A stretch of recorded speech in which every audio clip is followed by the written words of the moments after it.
I'm just.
You can still pull it off.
she's ready, you can.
All rise.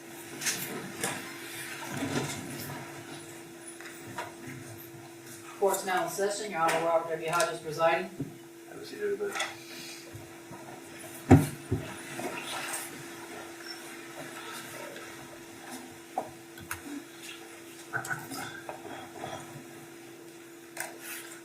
I've shown the defense the list of juror numbers in the sheets I'm going to give them. Have you guys looked at them? They're up here. Take a look at them.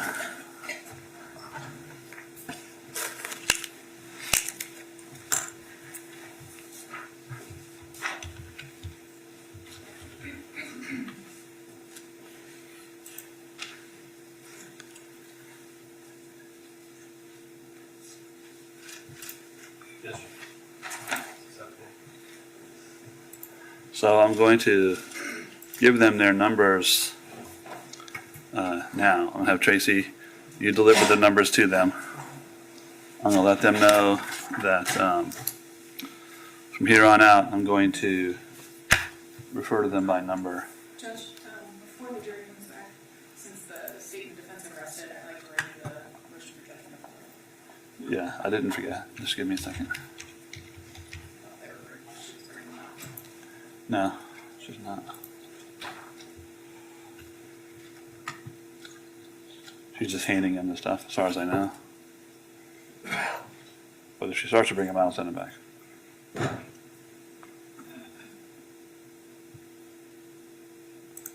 Has everyone looked at the instructions? Yes, sir. Is there any objections by anybody regarding the instructions? No, Your Honor. Okay. And by the way, we're back on the record. State of Florida versus Susan Lorincz, 23 CF 2236. Is it possible I can maybe do this another time? Yeah, I just wanted to. Okay. Yeah. Yeah, maybe like later, much later. That's okay. Thank you. 23 CF 2236. So everyone's looked at the instructions. Is that correct? Yes, sir. Yes, sir. Does the state have any objections? No, Your Honor. Any additions? No, Your Honor. Does the defense have any objections? No, sir. Any additions? No, Your Honor. Okay. So I'm going to read to them in the order that we previously said. So the last thing I read will be the justifiable use of deadly force instruction.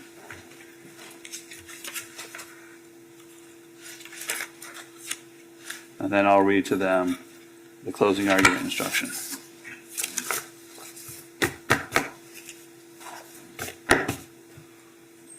So, Mr. Buxman, you're giving the closing argument? I am, Your Honor. Ms. Sizemore, you're giving the closing argument? Yes, sir. I would ask that we take a short break after Mr. Buxman is finished, just so I can set up my stuff.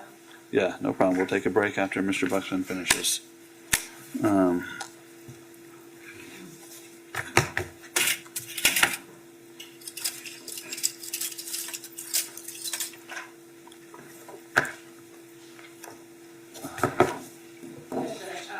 the jury comes back, I'd just like to renew the motion for judgment of acquittal on the same grounds. All right, Ms. Watson, what is the argument you want to make?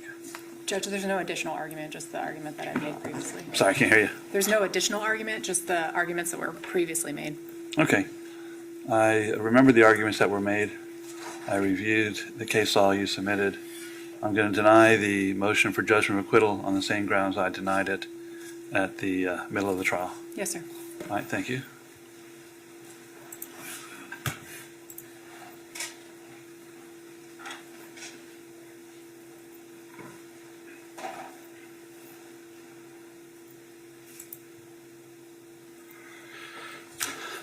Everyone ready for the jurors? Yes, sir. So just listen to, before we bring him back, I'm going to bring him back. I'm going to go over with him as I always do, whether anyone has influenced them or they've spoken to anybody.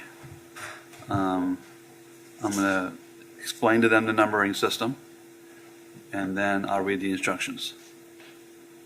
When we're done with everything, then I will excuse the two alternates.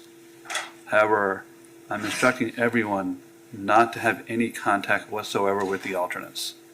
Please don't speak to them. Please keep them in the same manner they were before. In other words, don't acknowledge them. I'm just going to excuse them from the courtroom. I'm going to instruct everyone in the courtroom not to have any contact whatsoever with the alternates. Don't ask them a single question, okay? I'm going to send them home and instruct the alternates not to look up anything about the case or discuss anything about the case until they've heard that the trial is over. Because there's always a possibility an alternate could be used, brought back into deliberation. So that's why I'm instructing everybody. An alternate, just so you know, if something happens to a juror in deliberations, the alternate could be brought back in. But if someone talks to that person, then I can't bring the alternate back in. So I'm instructing everyone to leave the alternates alone. We'll get them back to their cars and then let them go home, okay? Yes, sir. All right. Let's bring it back, please. Once again, for the record, I would urge the defendant is dressed in civilian attire as always, and not handcuffed. That's correct. And she is here and present. Thank you.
Welcome back, ladies and gentlemen. Have a seat, please. As I've done before each day, I just want to ask you the same questions. And by show of hands, has anyone contacted you about this case or said anything to you in your presence about this case? I see no hands. Have any of you contacted anyone else about this case or spoken about this case with other people? I see no hands. Have any of you gone online and looked up anything about this case in any sense whatsoever? I see no hands, and I appreciate it. The bailiff has given each of you a number, piece of paper with your name and number on it. That number will be used by you if jurors have questions or anything else. We're going to refer to you by number. So either keep your piece of paper or memorize your number, which shouldn't be that difficult. However, when final deliberations end, the verdict form has to be actually signed by the person. Don't sign with your number, okay? And we have a list of whose number, but otherwise you do have to sign it, okay? If you send a note to us, just use your number, all right? Listen carefully. I have your final instructions. I'm going to give you the first part of these instructions, which mainly deal with the offense and the defenses and all the elements that you need to know to understand the charges. Then they'll have their closing arguments. And the last part of the instructions really deal with how you go about your deliberations, okay? So please listen carefully.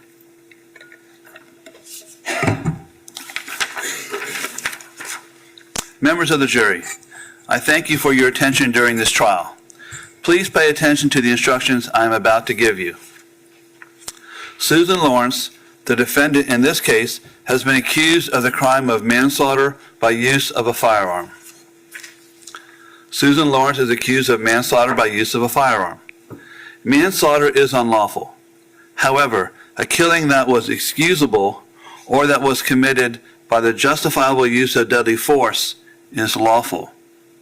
If you find that Ajike Owens was killed by Susan Lorincz, you will then consider the circumstances surrounding the killing in deciding if the killing was manslaughter or whether the killing was excusable or resulted from justifiable use of deadly force. Justifiable homicide. The killing of a human being is justifiable homicide and lawful if necessarily done while resisting an attempt to murder or commit a felony upon the defendant, or to commit a felony in any dwelling house in which the defendant was at the time of the killing. Excusable homicide. The killing of a human being is excusable and therefore lawful under any one of the following three circumstances. 1. When the killing is committed by accident and misfortune in doing any lawful act by lawful means with usual ordinary caution and without any unlawful intent. Or 2. When the killing occurs by accident and misfortune in the heat of passion upon any sudden and sufficient provocation. Or 3. When the killing is committed by accident and misfortune resulting from a sudden combat, if a dangerous weapon is not used and the killing is not done in a cruel or unusual manner. A dangerous weapon is any object that will likely cause the death or great bodily harm if used in the ordinary and usual manner contemplated by its design and construction. An object not designed to inflict bodily harm may nonetheless be a dangerous weapon if it was used in a manner likely to cause death or great bodily harm.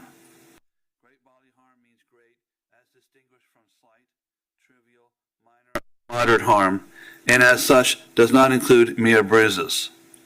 I now instruct you on the circumstances that must be proved before Susan Lorincz may be found guilty of manslaughter. To prove the crime of manslaughter, the state must prove the following two elements beyond a reasonable doubt. 1. Ajike Owens is dead. 2. A.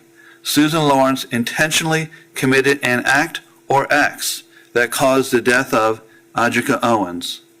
Or B. The death of Ajike Owens was caused by the culpable negligence of Susan Lorincz. Every person has a duty to act reasonably towards others. If there is a violation of that duty, without any conscious intention to harm, that violation is negligence. The defendant cannot be guilty of manslaughter by committing a merely negligent act, or if the killing was either justifiable or excusable homicide, as I have previously instructed you. In order to convict of manslaughter by act, it is not necessary for the state to prove that the defendant had an intent to cause death. Only an intent to commit an act that was not merely negligent, justified, or excusable, and which caused death. I will now define culpable negligence for you. As I have said, every person has a duty to act reasonably towards others. If there is a violation of that duty, without any conscious intention to harm, that violation is negligence. But culpable negligence is more than a failure to use ordinary care towards others. In order for negligence to be culpable, it must be gross and flagrant. Culpable negligence is a course of conduct showing reckless disregard of human life, or the safety of persons exposed to its dangerous effects, or such an entire want of care as to raise a presumption of a conscious indifference to consequences, or which shows wantonness or recklessness, or a grossly careless disregard for the safety and welfare of the public, or such an indifference to the rights of others as is the equivalent to an intentional violation of such rights. The negligent act or omission must have been committed with an utter disregard for the safety of others. Culpable negligence is consciously doing an act or following a course of conduct that the defendant must have known, or reasonably should have known, was likely to cause death or great bodily harm.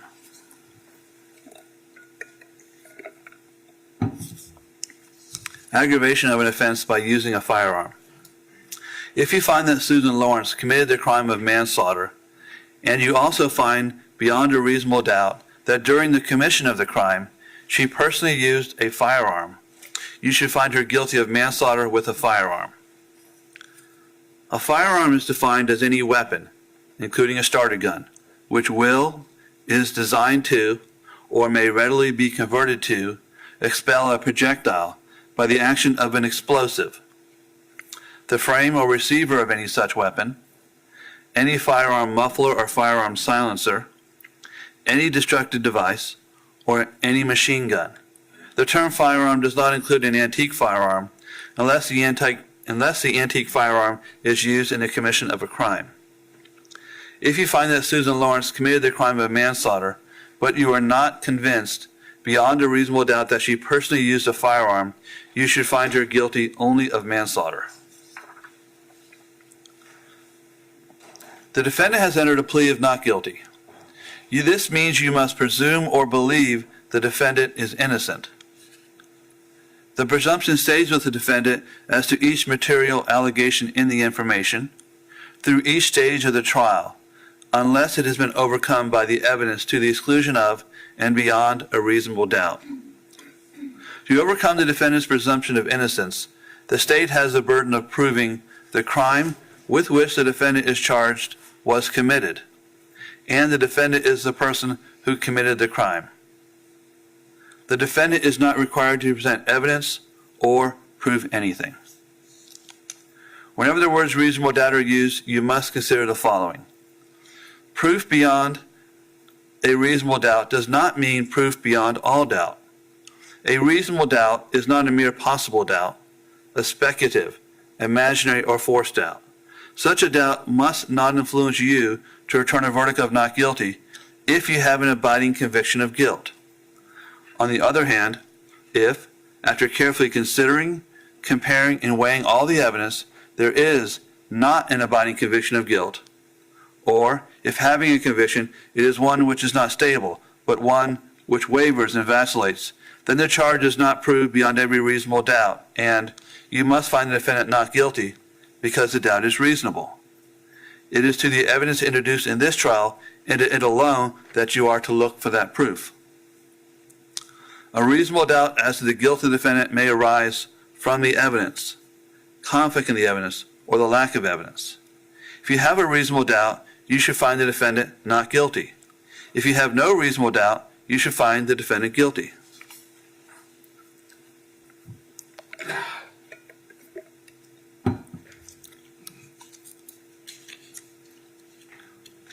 Justifiable use or threatened use of deadly force. It is a defense to the crime of manslaughter by use of a firearm if the actions of Susan Lorincz constituted the justifiable use of deadly force. Deadly force means force likely to cause death or great bodily harm. Great bodily harm means great, as distinguished from slight, trivial, minor, or moderate harm. Susan Lorincz does not have the burden of proving that she was justified in using deadly force. Instead, for you to find the defendant guilty, the state must prove beyond a reasonable doubt the defendant was not justified in using deadly force. The law on the justifiable use of deadly force is as follows. If Susan Lorincz was in a dwelling in which she had a right to be, she had no duty to retreat and had the right to stand her ground and use force, including deadly force, if she reasonably believed that such conduct was necessary to prevent A. Imminent death or great bodily harm to herself, or B. The imminent commission of burglary, murder, or aggravated battery against herself. The crime of murder is defined as the intentional, unlawful killing of another by an act imminently dangerous to another and demonstrative of a depraved mind without regard for human life. The crime of burglary is defined as entering a structure owned by or in the possession of another with the intent to commit a crime therein. However, the crime intended cannot be burglary or trespass. Structure means any building of any kind, either temporary or permanent, that has a roof over it, and the enclosed space of ground and outbuildings immediately surrounding that structure. The enclosure need not be continuous, as it may have an ungated opening for entering and exiting. The crime of aggravated battery is defined as intentionally touching or striking another with a deadly weapon, or intentionally or knowingly causing great bodily harm, permanent disability, or permanent disfigurement to another. In deciding whether Susan Lorincz was justified in the use of deadly force, you must consider the circumstances at the time the force was used. The danger need not have been actual. However, to justify the use of deadly force, the appearance of imminent danger must have been so real that the defendant actually believed the use of deadly force was necessary. Moreover, to justify the use of deadly force, a reasonably cautious and prudent person under the same circumstances would have believed the use of deadly force was necessary. Susan Lorincz is presumed to have held a reasonable fear of imminent peril of death or great bodily harm to herself when using defensive force that was intended or likely to cause death or great bodily harm to another if A. The person against whom the defensive force was used was in the process of unlawfully and forcibly entering or had unlawfully and forcibly entered a dwelling or residence, or if that person was attempting to remove another against that person's will from the dwelling or residence. And B. Susan Lorincz knew or had reason to believe that an unlawful and forcible entry or unlawful, And B. Susan Lorincz knew or had reason to believe that an unlawful and forcible entry or unlawful and forcible act was occurring or had occurred. A person who unlawfully and by force enters or attempts to enter another's dwelling or residence is presumed to be doing so with the intent to commit an unlawful act involving force or violence. Dwelling means a building or conveyance of any kind, including any attached porch, whether the building or conveyance is temporary or permanent, or mobile or immobile, which has a roof over it, including a tent, and is designed to be occupied by people lodging therein at night. Residence means a dwelling in which a person resides, either temporarily or permanently, or is visiting as an invited guest. If you find that Susan Lorincz, who because of prior threats or difficulties with Ajike Owens, had reasonable grounds to believe that she was in danger of death or great bodily harm at the hands of Ajike Owens, you may consider this fact in determining whether the actions of Susan Lorincz were those of a reasonable person. If you find that at the time of the alleged manslaughter by use of a firearm, Susan Lorincz knew that Ajike Owens had committed an act or acts of violence, you may consider that fact in determining whether Susan Lorincz reasonably believed that it... Let me reread that paragraph. If you find at the time of the alleged manslaughter by use of a firearm, Susan Lorincz knew that Ajike Owens had committed an act or acts of violence, you may consider that fact in determining whether Susan Lorincz reasonably believed it was necessary for her to use deadly force. In considering the issue of self-defense, you may take into account the relative physical abilities and capabilities of Susan Lorincz and Ajike Owens. Both the state and defendant have now rested their case. The attorneys will now present their final arguments. Please remember that what the attorneys say is not evidence or your instruction on the law. However, do listen closely to their arguments. They are intended to aid you in understanding the case. Each side will have equal time, but the state is entitled to divide this time between an opening argument and a rebuttal argument after the defense has given its closing argument. I just want to remind you that I will be giving each of you a copy of these instructions to take back with you when you deliberate. Mr. Buxman. Yes, sir. May I have the access to the TV runner? You ready to go? You ready for it? Yes, sir. This case basically requires you as a jury to answer one question. Was it reasonable to shoot through a closed, locked, deadbolted metal door at someone who's banging and yelling on the other side? That's the ultimate question in this case. The evidence in this case that you've heard for the past several days has proven beyond any reasonable doubt that the defendant's actions were not reasonable that night. The judge just read the law to you that's applicable to this case, and it is that law that guides your decision in this case. It is that law that you must follow. It is that law that we as a society have agreed to live by, and you, by taking your oath as a juror, have agreed to follow. And that's the law that should guide your entire analysis in this case. As you heard, the defendant is charged with one count of manslaughter. And in order to prove manslaughter, the state has to prove the following two elements beyond a reasonable doubt. Number one, Ajike Owens is dead. That is not in dispute. That was agreed by the parties. I'm not going to spend any more time on that. That's been proven beyond any doubt.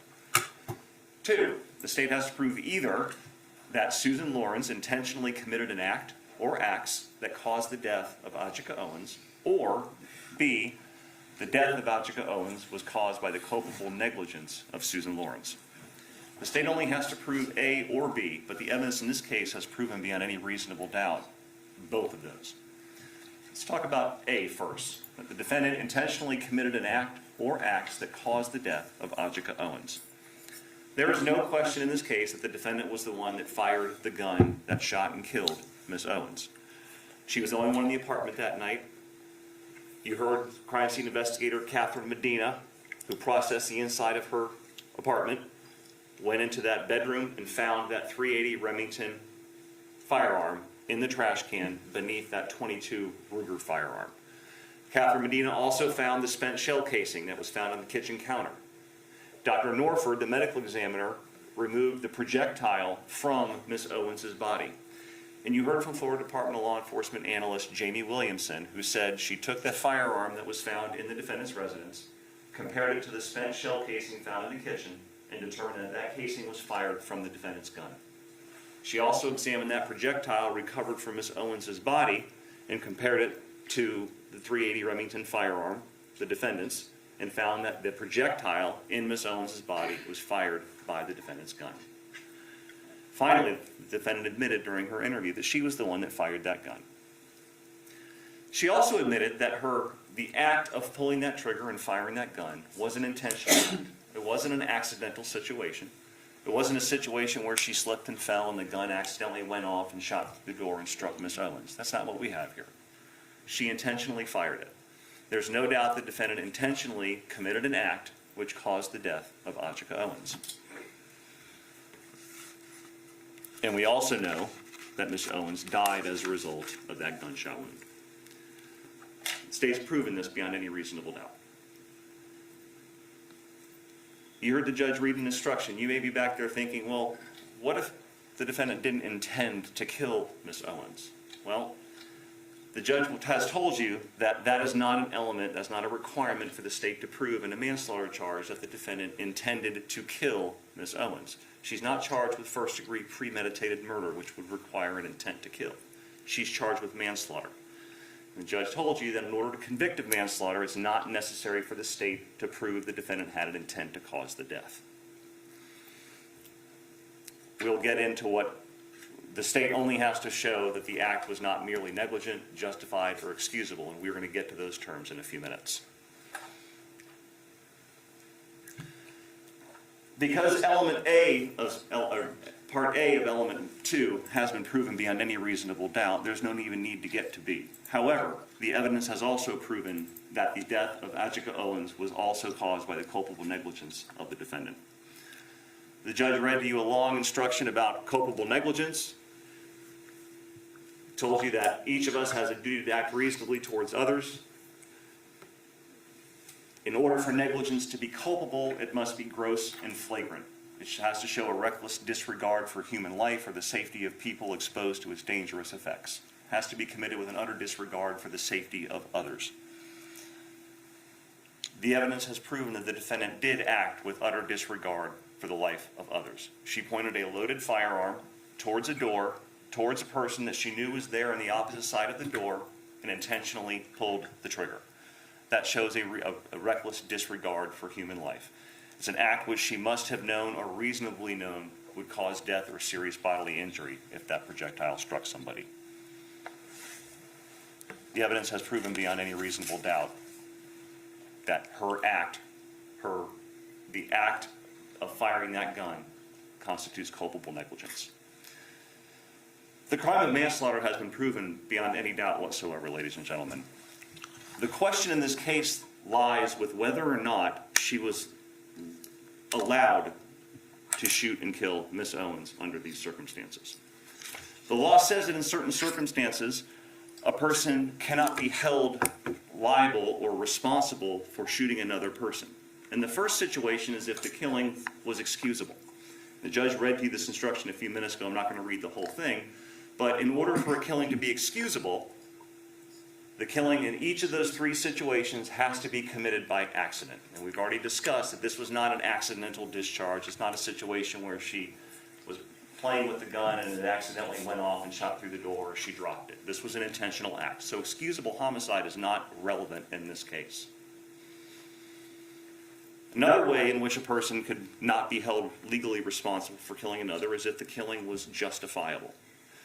You heard Judge Hodges read a few minutes ago that the killing of a human being is justifiable and lawful if necessarily done while resisting an attempt to murder or commit a felony upon the defendant or commit a felony in any dwelling house in which the defendant was at the time of the killing. That is the general instruction on justifiable homicide. The judge read to you a longer, more detailed instruction, which is what I'm going to go over now.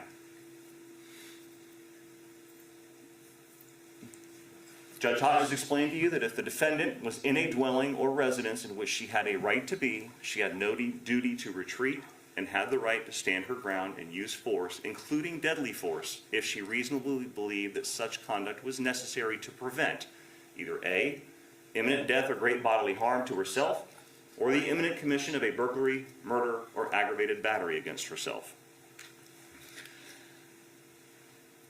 That first sentence there, if she was in a dwelling or residence in which she had the right to be, she had no duty to retreat. That applies in this case, ladies and gentlemen. The defendant was in her own home. The law accounts for that because people do have a right to be in their own home and be safe in their own home. That applies in this case. The law does not require her to jump out the back window and retreat in order to avoid this because she is in her own home. She doesn't have to do that in order to claim that she acted in self-defense. Now, her actions inside of her house and what she does during this period of time is relevant to look at the reasonableness of her fear and the reasonableness of her actions and decision in making and shooting. But she is not required to try to jump out a window to avoid this before she can claim self-defense. The crux of this case, ladies and gentlemen, is whether at the time she fired her gun at that closed, locked, deadbolted door, did she reasonably believe that her conduct was necessary to prevent imminent death or great bodily harm against her, or the imminent commission of burglary, murder, or aggravated battery. The instructions that the judge read to you gives you an explanation of what burglary, murder, or aggravated battery mean legally. And I'm going to go through those later on. He read them to you, so I'm not going to go over them again right now, but we're going to address those later on. The judge also explained to you that in deciding whether the defendant was justified in using deadly force in firing that gun, you have to consider the circumstances under which she was surrounded at the time she chose to fire. Judge Hodges explained to you that the danger need not have been actual. However, to justify the use of deadly force, the appearance of imminent danger must have been so real the defendant actually believed the use of deadly force was necessary. Well, what does it mean by the danger need not be actual? Well, if the bailiff here and I are getting into an argument, and I start getting heated, and I start walking towards her, and I pull out a gun, and she pulls out a gun and shoots and kills me, but my gun was a fake gun, my danger to her wasn't actual. But all the circumstances surrounding it made her think that it was. So the actual danger need not be actual, but the defendant actually had to reasonably believe that the use of deadly force was necessary to prevent an imminent harm to herself. Moreover, to justify the use of deadly force, a reasonably cautious and prudent person under the same circumstances would have believed the use of deadly force was necessary. The standard by which you review this is based on whether a reasonably cautious and prudent person under the same circumstances the defendant would have felt the danger was necessary. You take a normal, average, everyday person and ask yourself, would that normal, average, everyday person under these circumstances have believed that it was necessary to use deadly force to prevent the imminent harm to themselves or the imminent commission of a burglary, murder, or aggravated battery? I've used the word imminent many times because that's in all of these definitions, and that's very important. It's not that something bad could happen in the future or something may have. That something bad has to be imminent, immediate, about to happen. So let's start with whether or not the defendant reasonably believed that her firing the gun was necessary to prevent imminent death or great bodily harm to herself. What were the circumstances she found herself in at the time she chose to pull that trigger? Because that's the relevant time. When she makes that decision to pull that trigger, what are the circumstances surrounding her? That's what the law focuses on. Taking a step back, though, we know that there have been past issues between the defendant and Ms. Owens. We've heard about a couple issues during the testimony and the evidence that they had some conflict in the past. That information is relevant to you, could be relevant to you, to consider, because those past contacts between the defendant and Ms. Owens could factor into the reasonableness of her decision in pulling the trigger. They may not. But the judge read to you, if you find a defendant who, because of threats or prior difficulties with Ms. Owens, had reasonable grounds to believe she was in danger of death or great bodily harm at the hands of Ms. Owens, you may consider this fact in determining whether the defendant's actions were those of a reasonable person. I want to talk a little bit about those prior issues. We know that these prior run-ins were the result of the defendant acting out or doing something towards the victim's children, Isaac and Israel. And at the time, we heard that Isaac was about 12 years old, Israel was about 9 or 10 years old. We heard that the defendant complained about the children, complained about them playing in this field, this open lot next door to her house. You heard that these children would play in that open field. They played football, they played some bottle game and some running around, what kids do. They weren't breaking into cars, they weren't vandalizing. Objection, improper argument. So ruled. Go ahead. They weren't causing problems, vandalizing things, they were playing. And you heard from Frank Colon, who told you he was often out there playing with the children regularly to make sure they behaved. But as children do when they're playing, especially in groups, the children got loud. The children yelled and screamed and played to do what kids do. The defendant, the evidence has shown, didn't like that. She told the detectives in the interview she works from home. The loud noises interfered with that ability. She didn't like it. She complained to Charles Gabbard, her landlord, and Charles Gabbard, in response, in order to pacify her and appease her, got some no trespassing signs, those little signs that you get from Lowe's or Home Depot, and put them in the ground. She complained to the police about the children when she would call, complaining that the children were too close to her property or trespassing on her property or leaving things on her property, toys, and that they were loud. It's important to note that Charles Gabbard owns the property the defendant lived in, but he does not own that open field where the children played. Charles Gabbard has no ability to tell those children don't play there, or tell the children to be quiet, and neither do the police. You heard on two prior occasions that there were some prior difficulties between the defendant and Ms. Owens. You heard on one occasion, which happened February 25th of 2022, about 16 months prior to the shooting, that the defendant was again upset about the children playing, being loud, doing what they were doing.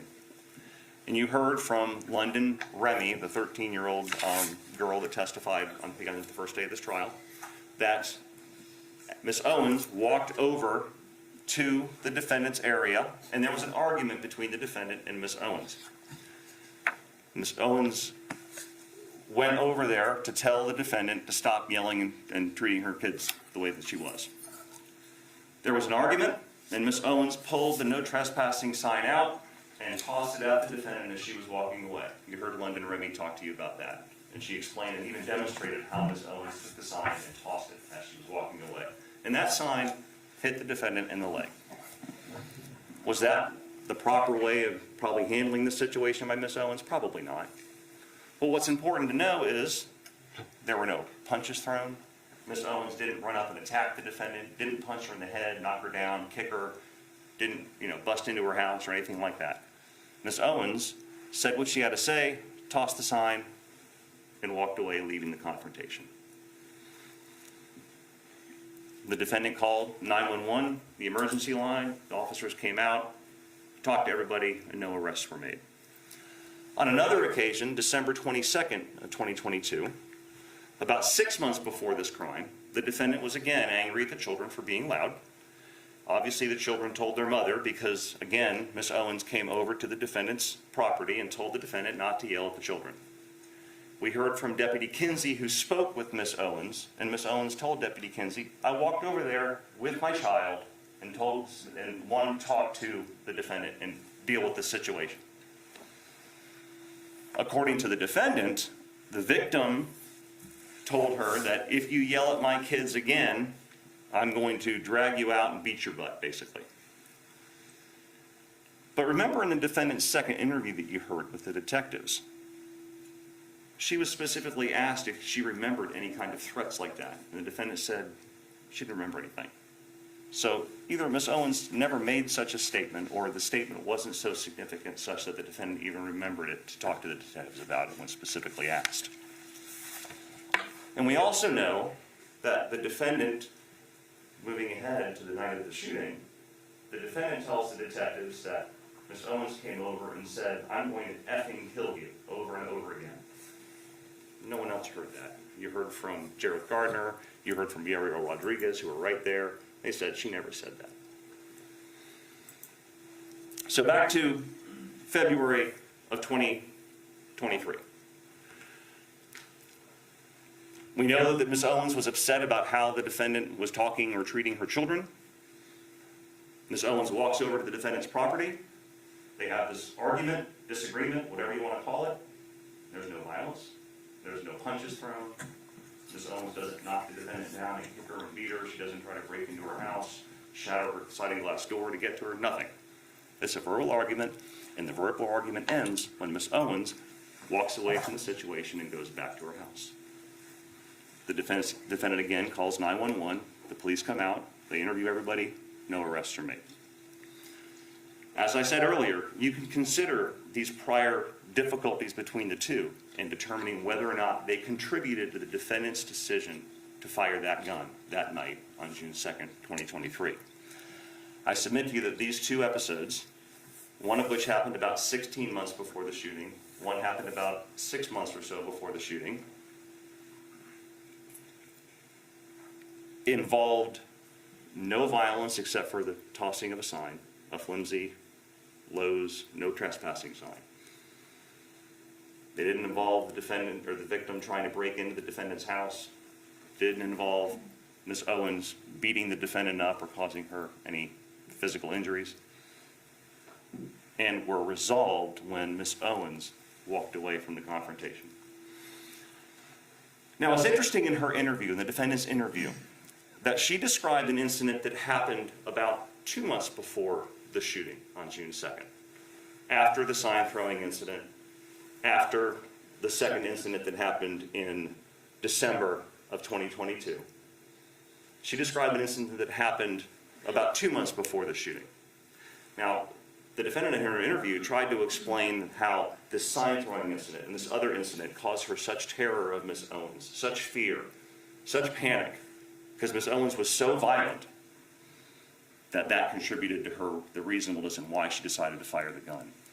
But let's talk about what the defendant said in her interview about the incident that happened 2 months prior to the shooting, after these other things. She's talking to the detectives about the sign throwing, or about this incident that happened 2 months before, and she tells the detectives, and one time she was talking to the neighbors, meaning the defendant, or meaning Miss Owens, and she said, "Oh, that bitch over there is crazy, you know. I'm not going, sorry. I walked over. I said, what is your problem?" And she just went on a tirade.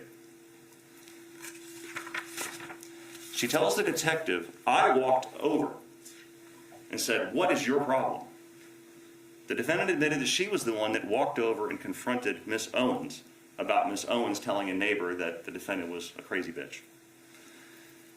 And she told the detectives further that she was actually over by Miss Owens' driveway when she confronted Miss Owens.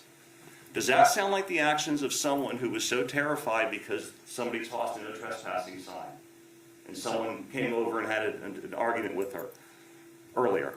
Does that sound like somebody who's so afraid of this woman that she's going to walk up to this woman, confront her in her own driveway? Or does that sound like someone who is angry? Who is angry at Miss Owens and has no problem initiating confrontation?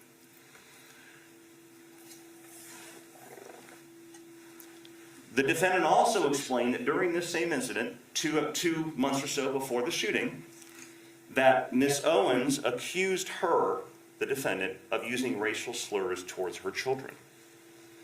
The defendant during an interview explained, "Look, I told her I didn't do that.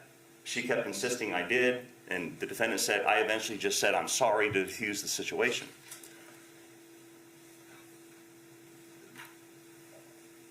There is probably nothing more infuriating to an African American woman. Objection, improper argument. So overruled. There is probably nothing more infuriating to an African American woman for someone to believe that someone used a racial slur towards her children. But what does Miss Owens do when she thinks this is what happened? She doesn't go over and attack the defendant, she doesn't go over and beat the defendant up. She doesn't go and attack Miss Lorincz, push her down, and say, "This is what you told my children." She goes and she has an argument. And Miss Owens doesn't resort to violence. Miss Owens walks away.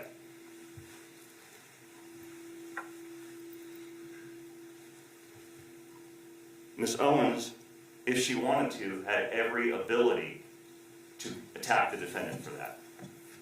But she didn't. She had every ability Because even then, there wasn't a closed, locked, deadbolted metal door between them. Despite not having that barrier, Ms. Owens did not do anything violent towards the defendant. Instead, she walked away without incident. Which brings us to June 2nd, 2023, the day of the shooting. We saw videos taken from the defendant's cell phone during the couple hours before the shooting happened. They showed the children playing in that open field. You saw Frank Colon out with the children one time in one of those videos. And in one of those videos, taken at 8:49:51, we see Israel waving past the trespassing signs on her property, waving at her.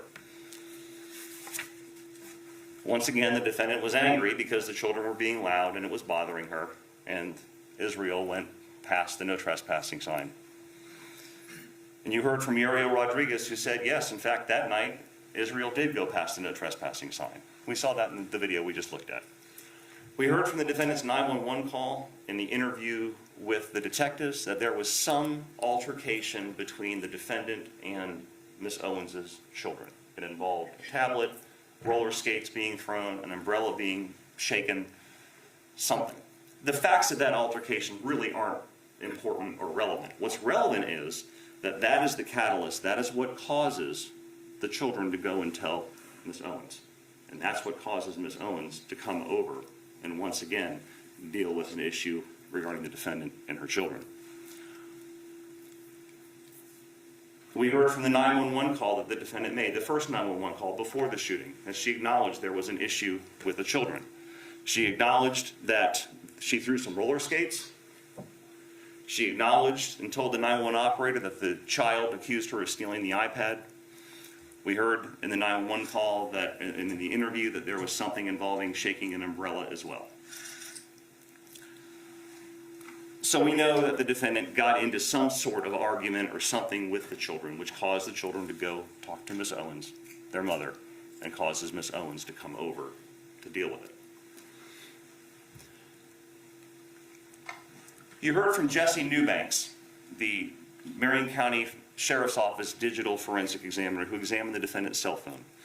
And going into the logs of the cell phone, we know that the defendant first made that first 911 call that we heard at 8:54:09 p.m. And you heard her on that call. That was played earlier. You heard her. She was angry about the children trespassing, angry about that 9-year-old stepping onto her property, angry about the children leaving things in her area.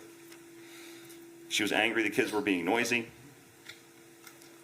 And she admitted to throwing the roller skate like we saw in the photo a few minutes ago. She told the 911 operator that she was sick of the children. Her words were, "They are bothering me. They won't effing stop." She wasn't afraid. She was angry. You heard the tone of that 911 call. The 911 call, an operator asked, "Are you in danger?" And she said, "No, I locked my door."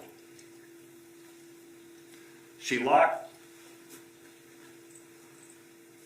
her metal door. We know from her 911 call, the main lock was engaged. We know from her interview with the detectives, the deadbolt was engaged. So at this time, she is behind a closed, locked, deadbolted metal door, standard metal door, about 1 3/4 inches thick. She's behind that in her concrete block home.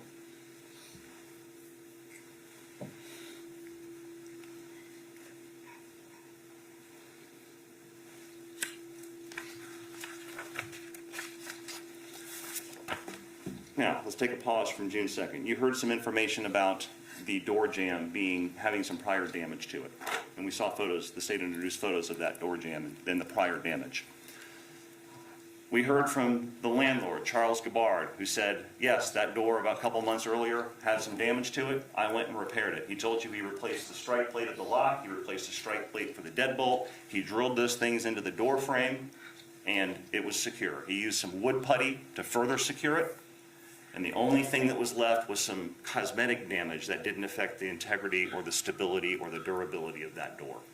He told you that when he left, the defendant was content with his repairs, except for the cosmetic damage, which he said, I'm going to come back and make it look pretty. But that door was secure. There was no concern at all that that door wasn't going to hold up if someone banged on it. So we talked about the first 911 call was made at 8:54:09 p.m. And based on Jesse Newbanks' analysis, that call lasted 4 minutes and 55 seconds, which means she hung that phone up at 8:59:04. At 9:01 and 37 seconds is when the data on her phone says she picked up the phone again to call 911 after the shooting happened. So whatever happened with Ms. Owens coming to the door, banging on the door, the defendant going in to her bedroom, getting the gun, coming out, aiming at the door, shooting, and then her getting her cell phone and making a call, took 2 minutes and 33 seconds. Not the 10 minutes like she told the detectives. 2 minutes and 33 seconds. So again, the evidence has shown that before she makes the second 911 call, Ms. Owens walks from her house across the street to the defendant's house to deal with the situation involving her children. Witnesses said she walked over there with purpose. She was mad, no question. Jared Gardner told you that he heard Ms. Owens say, after she's banged on the door, something to the effect of, "Come out here, bitch," or "Bitch, open the door," something to that effect. Jared Gardner told you he never heard Ms. Owens say anything like, "I'm going to effing kill you," "I'm going to break down your door," "I'm going to go in your house." He didn't hear anything like that, because those statements weren't made. He heard Ms. Owens tell the defendant, "Come outside." You heard from Uriel Rodriguez, 12-year-old Uriel Rodriguez, the second witness we called. He told you he saw Ms. Owens walk across the street, saw her walking with a purpose, saw that she was angry, it was clear how she was walking, saw she didn't have anything in her hands. He heard Ms. Owens say, "Come out." And he said she used the B word and the F word, consistent with what Jared Gardner said. So he too hears Ms. Owens say, "Come out, bitch." Uriel Rodriguez said he never heard Ms. Owens threaten the defendant, say, "I'm going to F and kill you, I'm going to bust in your house," anything like that. It was "come out." Ms. Owens made it clear to the defendant that she wanted the defendant to come out and deal with this situation. If Ms. Owens wanted to get into that house, all she had to do was take something from the patio, that little Santa thing that was sitting there, throw it through the sliding glass door, shatter the door, and get in there. She didn't do any of that, because her goal was not to get in the house. It was to get the defendant to come out and deal with the situation with her children. Even in the defendant's interview with the detectives, she was asked what was the first thing that came out of Ms. Owens' mouth. And the defendant said, Ms. Owens first said, "I want to speak to you because you're talking to my sons. I don't like the way you're talking to my sons." First thing out of her mouth deals with her sons. First thing out of her mouth is not, "I'm going to bust in your house and I'm going to kill you." It's, "I want to talk to you about my sons," just like the last times. You heard from Yvonne Costa, who's the neighbor, had the joining wall to the defendant's apartment. She told you that she heard arguing, loud arguing, and then she heard a door slam. Clearly, this was the defendant slamming her door after she was arguing with the children, because Yvonne Costa said a few minutes later is when she hears the pounding. And the pounding was loud. There's no doubt about that. It was loud enough to shake the wall between the two of them that they share, and maybe even rattle a mirror. It was loud. But it wasn't banging hard enough to damage the door. There's no dents. There's no major problems with the door. No damage to the doorknob as if someone was trying to beat on it and break the doorknob off to get in there. She was banging hard like law enforcement officers do when they come to a door and say, "Marion County Sheriff's Office." And in fact, the defendant actually told the detectives she initially thought it might be the law enforcement coming. Why? Because she just called them and knew they were coming. She knew they were coming before she fired the shot. Everyone then, after the banging, hears the shot. You heard the interviews the defendant gave and the 911 calls. The defendant never said that Ms. Owens was rattling her doorknob, shaking the doorknob as if she was trying to get in. She was specifically asked during the second interview, Did she ever try to open that sliding glass door or open the door handle or anything like that? Or was it just pounding? The defendant's answer was, I just remember her pounding and pounding.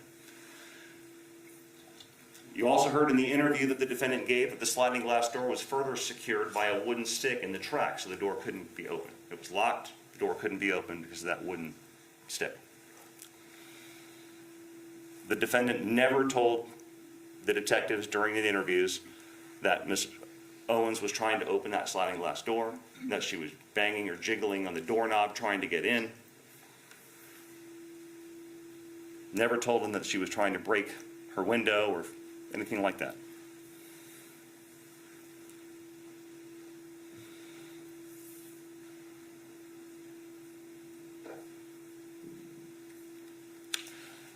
Rather than wait for law enforcement to arrive, because she knew they were coming, because she called and they told her that law enforcement was coming, she went into her bedroom and grabbed her gun. She doesn't grab her phone, which she just had in her hand 2 minutes earlier, to call 911 again. She goes in the bedroom and grabs her gun. She goes back into the family room. She approaches the door to the point where she says she reached that kitchen table. She doesn't fire a warning shot through the door or in the air, into the ground, anything like that.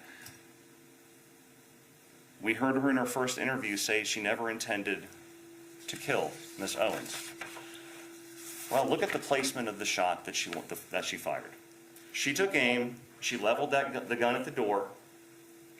She aimed directly where a person would be if the person was knocking on the door, at a height consistent with where Miss Owens would be, and pulled the trigger. She didn't fire over and over and over again. She didn't unload her magazine as if she was in a panic. She fired one controlled, precise round into the door at the exact place a person would be if they were knocking. Then she had the presence of mind to go back into her bedroom, put that .380 Remington back in the trash can, underneath the .22 caliber Ruger that was found, because remember, CSI Medina found the .380 gun, the gun that used to fire the bullet in this case, beneath the .22 caliber Ruger, the little plinker. And then she has the presence to call 911. So now that we know what the evidence has shown, let's go back to the instructions that we looked at earlier.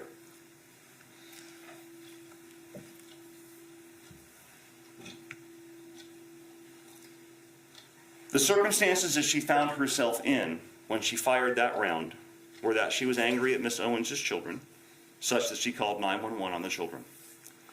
That an angry mother was banging on her door, yelling at her to come outside. That she is behind a closed, locked, deadbolted metal door, and she knows law enforcement is on the way.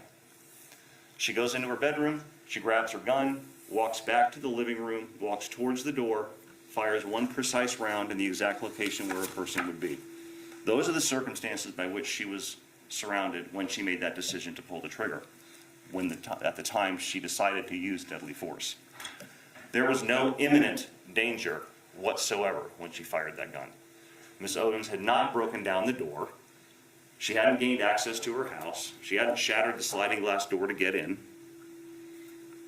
Miss Owens was banging on the door, telling the defendant to come out. A belief that there was an immediate or imminent danger such that deadly force was necessary at that time was simply unreasonable, because there was no imminent danger. And that word imminent is very important. It's included in the law for a reason. In order for the defendant to be allowed to use deadly force, that threat to her life must be imminent. It had to be ready to happen. It had to be staring her in the face, such as she had to act at that moment to protect her life. If Miss Owens would somehow have managed to bust through this locked, deadbolted metal door, entered her house, and started coming at her, the defendant may have had a right to shoot, because that danger would have then been imminent. But that's not the situation we have here. We talked about Part A, imminent death or great bodily harm to herself. She would also have the right to use deadly force if she needed to do so to prevent the imminent commission of a burglary, murder, or aggravated battery against herself. Murder is defined as the intentional, unlawful killing of another by an act imminently dangerous to another and demonstrating a depraved mind without regard for human life. Again, there's no evidence to support that at the time the defendant fired that gun, that Miss Owens was about to murder her. Miss Owens had no ability whatsoever to even get into that house, to even try to cause her harm. There is the secure, locked, deadbolted metal door. It's not a situation where Miss Owens was charging at the defendant with a gun, a bat, a knife, something like that, and she had to resort to use deadly force. That's not our situation. Similarly, the crime of aggravated battery is an intentionally touching or striking another with a deadly weapon, or intentionally or knowingly causing great bodily harm, permanent disability, or permanent disfigurement. Just like the previous explanation, Miss Owens, at the time she was shot, had no ability whatsoever to even get into that house. It also is interesting to know that at no time during the interview does she claim to think that Miss Owens had any kind of a weapon. There's no evidence to support that Miss Owens was in the process of committing an aggravated battery or about to cause her imminent, immediate harm when she fired that gun. Let's talk about burglary. The defendant would be allowed to use deadly force to prevent the imminent commission of a burglary upon herself. Well, what is burglary? Burglary is entering a structure owned by or in the possession of another with the intent to commit a crime therein. And the crime can't be burglary or trespass. The judge also read you the definition of structure. It means any building of any kind, temporary or permanent, that has a roof over its head in the enclosed space of ground and outbuildings immediately surrounding the structure. The enclosure need not be continuous, as it may have an ungated opening for entering and exiting. Based on the law, there is no doubt the inside of the defendant's house is a structure.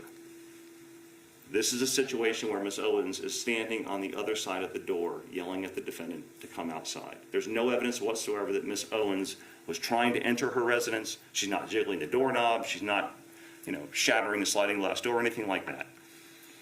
There's no evidence that Ms. Owens said anything to indicate she was going to bust into her house. No evidence that Ms. Owens was committing a burglary of getting into her house or trying to get into her house. Also included, though, in the definition of structure includes the enclosed space of ground and outbuildings immediately surrounding that structure. That would include the defendant's porch area. The evidence has shown that Ms. Owens walked onto her porch area, the defendant's porch area, to bang on that door. So Ms. Owens did enter that portion of the structure, that porch area. But what's important about burglary is that second sentence up there in the first paragraph. Or the first sentence, I'm sorry. In order for something to be a burglary, the person would have to enter the structure with the intent to commit a crime. That's why the mailman or the Amazon delivery guy can come onto the porch and drop off a package and not be charged with burglary, because there's no intent to commit a crime. Also important is the crime that is intended to be committed cannot be burglary. Obviously, you can't use the charged crime with the intended crime to be the same, but it also can't be trespass. The crime has to be something other than Ms. Owens walking onto that porch, by the law that we all have agreed to live by. That crime that intended to be committed to be a burglary could be theft, could be vandalism, could be some violent crime towards a person, but it cannot be simply walking onto that porch. So if you're thinking, well, Ms. Owens walked onto the porch, therefore she intended to commit a trespass, therefore it's a burglary, therefore the defendant has the right to shoot, that would be legally incorrect. And that would be a miscarriage of justice. It's legally insufficient for that to constitute a burglary. In order for the defendant to have the right to shoot Ms. Owens, there has to be it has to be done to prevent the imminent, immediate, about to happen commission of a burglary. And that burglary would have to be that Ms. Owens came on the property with the intent to commit some crime. Ms. Owens came onto the property to have the defendant come out to discuss this issue. It's not a crime to bang on somebody's door. It's not a crime to yell. There is no evidence that she came over there with any other intent but to get the defendant to come out and talk.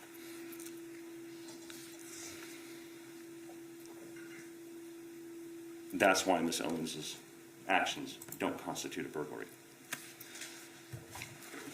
The judge also read to you an instruction that Susan Lorincz is presumed to have held a reasonable fear of imminent peril, of death or great bodily harm to herself when using defensive force that was intended or likely to cause death or great bodily harm if these two things happen.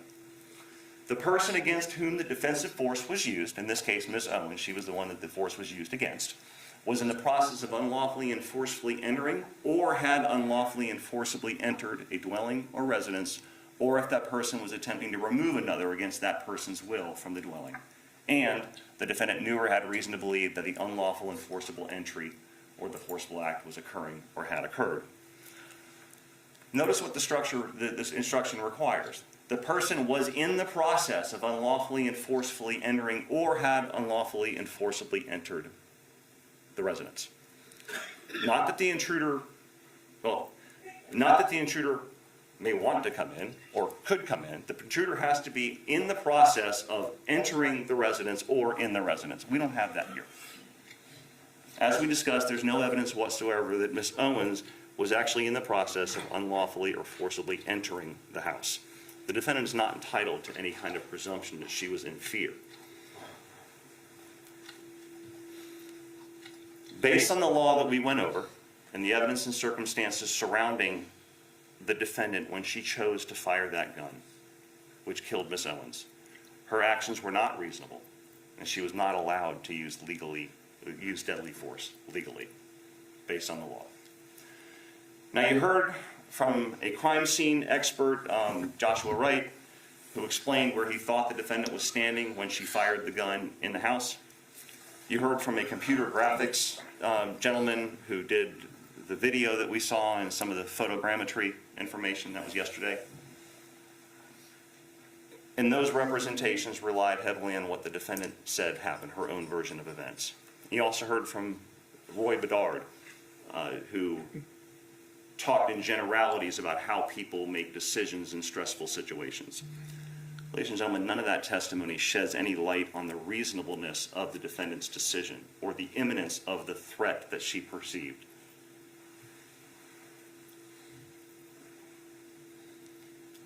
Ladies and gentlemen, because the evidence has proven beyond any reasonable doubt that the defendant's decision to use deadly force by pulling that trigger, and because her intentional act of firing through that door caused the death of Ajike Owens, we're asking you to find the defendant guilty of manslaughter with a firearm. Thank you. Ladies and gentlemen, we're going to take a short break, about 10 minutes, and then we'll come back and hear the defense closing argument.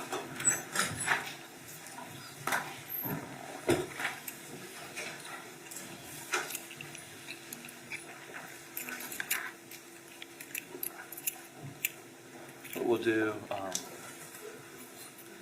the jurors are outside the courtroom right now.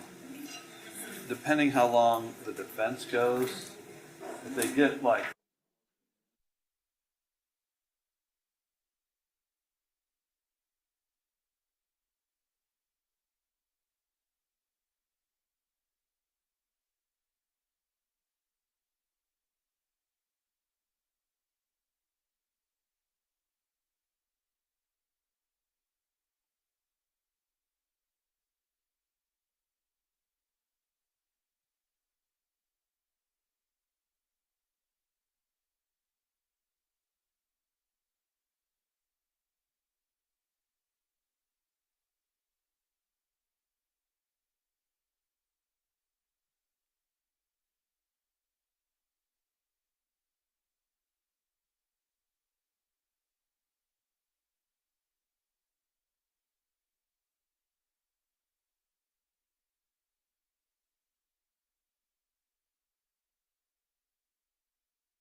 Welcome back, ladies and gentlemen.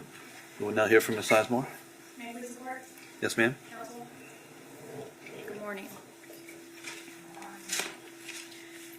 This case is about perception. The Constitution of our country embodies the right to be able to defend ourselves. And there's a wisdom in our laws that begins with this concept of perception. It's central to self-defense because the law protects that reasonable perception. The law demands that we assess the reasonableness of that perception, not from the comfort of a courtroom. But we have to take ourselves back to the perspective of the moment itself. The law requires each and every one of us to look at the circumstances that Susan Lorincz was facing on June 2nd of 2023. She was almost 59 years old. She was in her home where she lived alone, a troubled neighborhood to say the least. It was nighttime. She was suffering from a multitude of medical conditions when she was startled by a barrage of screaming of profanities and banging on her door so hard that the walls were shaking in a cement block house. Now, the judge has gone over with us some of the law in this case, and it's very, very important, particularly when we are dealing with self-defense. And I know Mr. Buxman went over a little bit. I need to go over it with you, and this is the only opportunity that I have to speak with you, so just bear with me. In jury selection, the judge talked to us about this plea of not guilty and reasonable doubt. And he sort of went over that instruction, and he gave it again, and there's a reason that it's one of the first instructions that we get. It's sort of the foundation of our system of justice. So what does it tell us? It tells us that Susan Lorincz has entered a plea of not guilty. This means you must presume or believe that she is innocent. So we start there. We start with the fact that she's innocent, and where does it go? Where does that presumption go? It stays with the defendant as to each material allegation in the information through each state of the trial, unless it has been overcome by the evidence to the exclusion of and beyond a reasonable doubt. That's pretty powerful language for the protection of our liberties. To overcome the defendant's presumption of innocence, the state has the burden of proving the crime with which the defendant is charged was committed, and the defendant is the person who committed the crime. The defendant is not required to present evidence or prove anything. We talked about this term reasonable doubt in jury selection. I'm not going to read the whole definition to you again. The judge gave it to you again. And it's very important. And what is reasonable doubt? It means you have to be sure. Really sure. The law says you should only convict someone if you're convinced they're guilty beyond a reasonable doubt. You should feel confident in your decision without hesitation. So if there's something in the evidence that gives you pause, if you're back there and you're deliberating and you're thinking, man,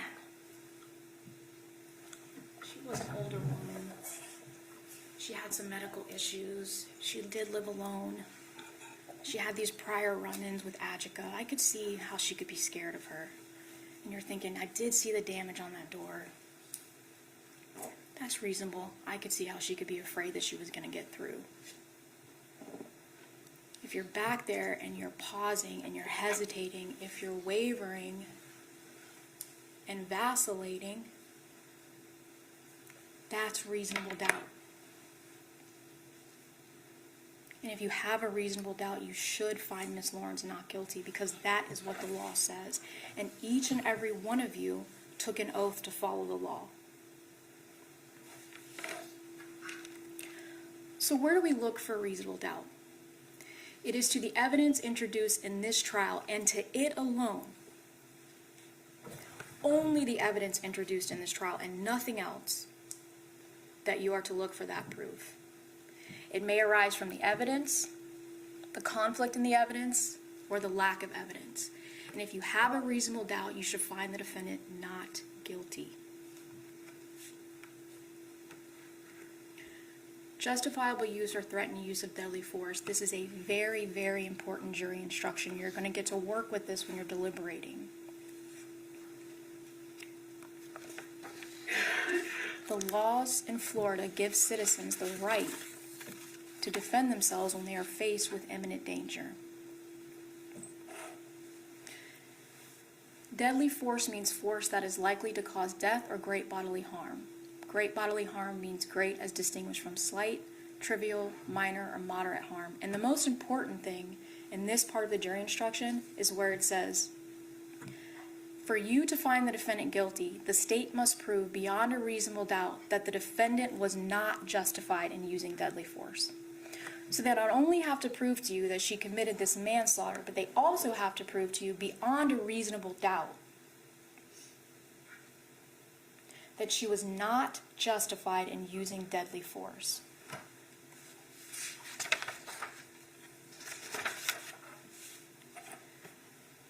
Now, Mr. Buxman went over this, Judge Hodges read this to us, and there's a couple important parts of this jury instruction that we need to focus on. And one is, if Susan Lorincz was in a dwelling in which she had a right to be, she had no duty to retreat.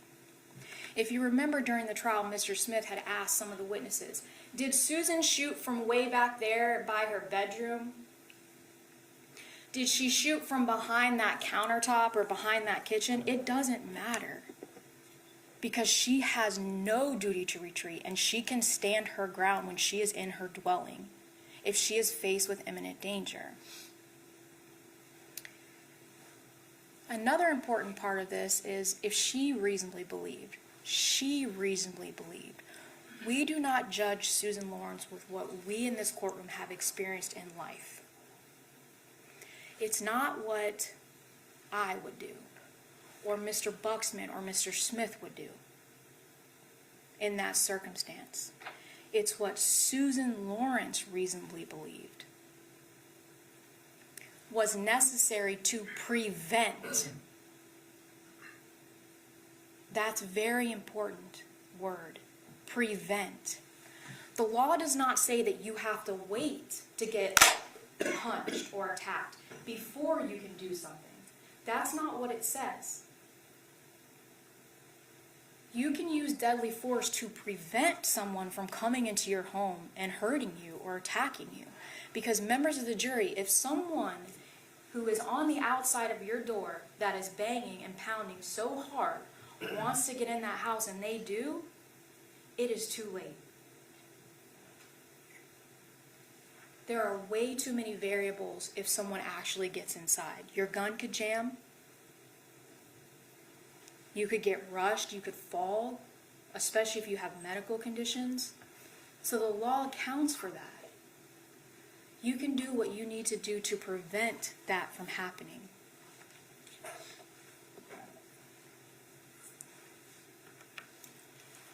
What was Ms. Lorincz confronted with on that night when she had to make a split-second decision?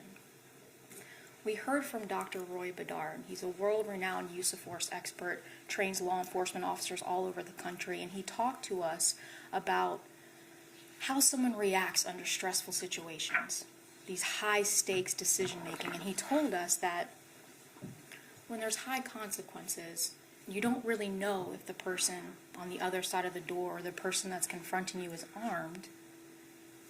Not just Susan Lorincz, but most people go to the fact that this person is armed, that they are a real threat. That's reasonable. And Susan Lorincz had no idea what Ajike Owens had on her.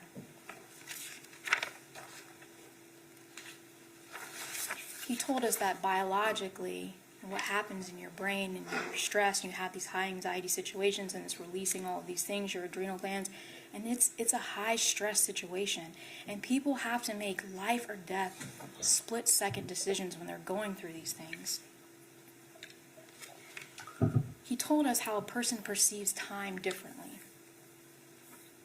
That something that was a second may have actually been a minute. And he told us that if someone's older or if they have prior negative dealings with somebody, all of those things can affect their decision making. It's very difficult for someone to judge what is going to come next. And the law says that Susan Lorincz can defend herself to prevent the imminent commission of burglary, murder, or aggravated battery against herself. So this sort of lays out the definition of those things, and I'm not going to read it all again. But there's an important thing that I want to point out about the crime of aggravated battery. It's defined as intentionally touching or striking another with a deadly weapon, or intentionally or knowingly causing great bodily harm, permanent disability, or permanent disfigurement to another. We heard from Dr. Norford, the medical examiner in this case. And on cross-examination, she told us, yeah, I mean, if somebody is hit or kicked or punched, and that person is older, and they have medical conditions, that could cause great bodily harm to them. So if Ajike Owens gets through that door and just punches or kicks or hurts Susan Lorincz, that could cause her great bodily harm.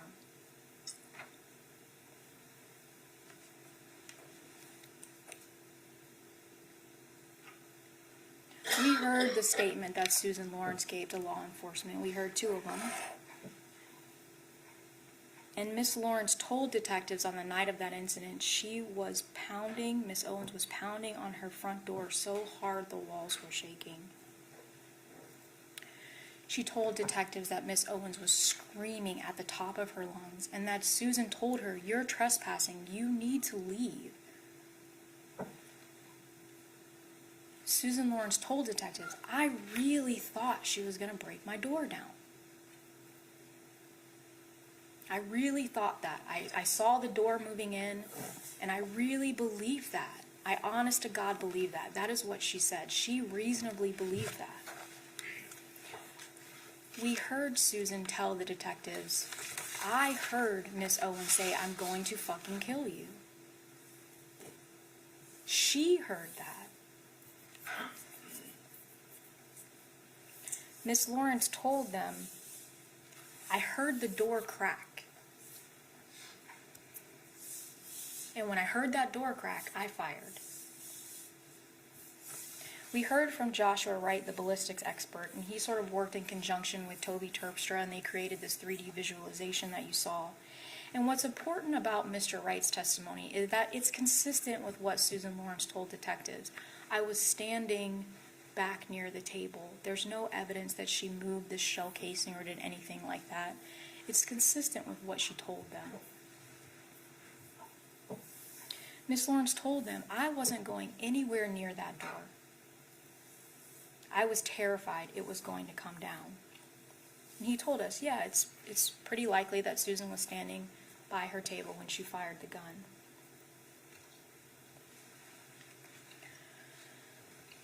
So, how do we decide whether somebody is justified in using deadly force? And this paragraph sort of guides us in that, and it tells us that you must consider the circumstances at the time the force was used. All of it. The fact that she's in her home, she's alone, it's nighttime, her knowledge of Ajike Owens and her past interactions with her, the noise level with the pounding and the screaming of the profanities, the problems that Susan Lorincz was having physically, all of it. You have to take into account those circumstances. It's what she would reasonably do. The beauty of the law is that it does not punish individuals that reasonably perceive that danger. Now let's talk more about that danger, because the law goes one step further and it tells us that the appearance of imminent danger must have been so real that the defendant actually believed the use of deadly force was necessary. And we know that it was real to her because we heard her in her statements to detectives. "I really thought I heard that crack and she was coming through that door." She just believed that. And if she believes that and she perceives a danger and that danger is reasonable in her shoes, she can defend herself. She does not have to wait. So was it reasonable for Susan Lorincz to think that she was in a dangerous situation where she could be hurt or killed? This is what was standing between Susan Lorincz and Ajike Owens on June 2nd of 2023. Ajike Owens was a 35-year-old woman who was 5'7", weighed 293 pounds, and was very, very angry at Susan Lorincz.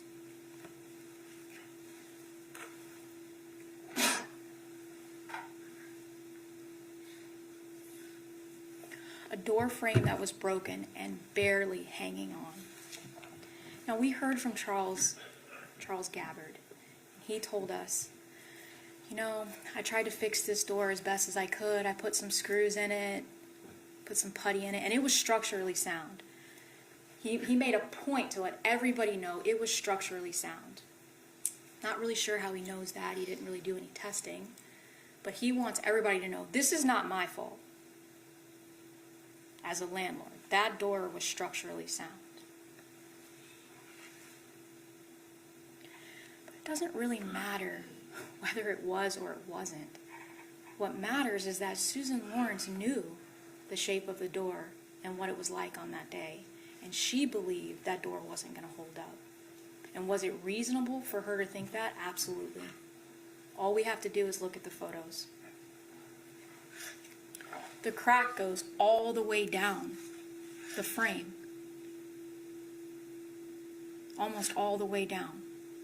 Was it reasonable for Susan Lorincz to hear a crack when Ajike Owens was banging so hard on that door? Absolutely.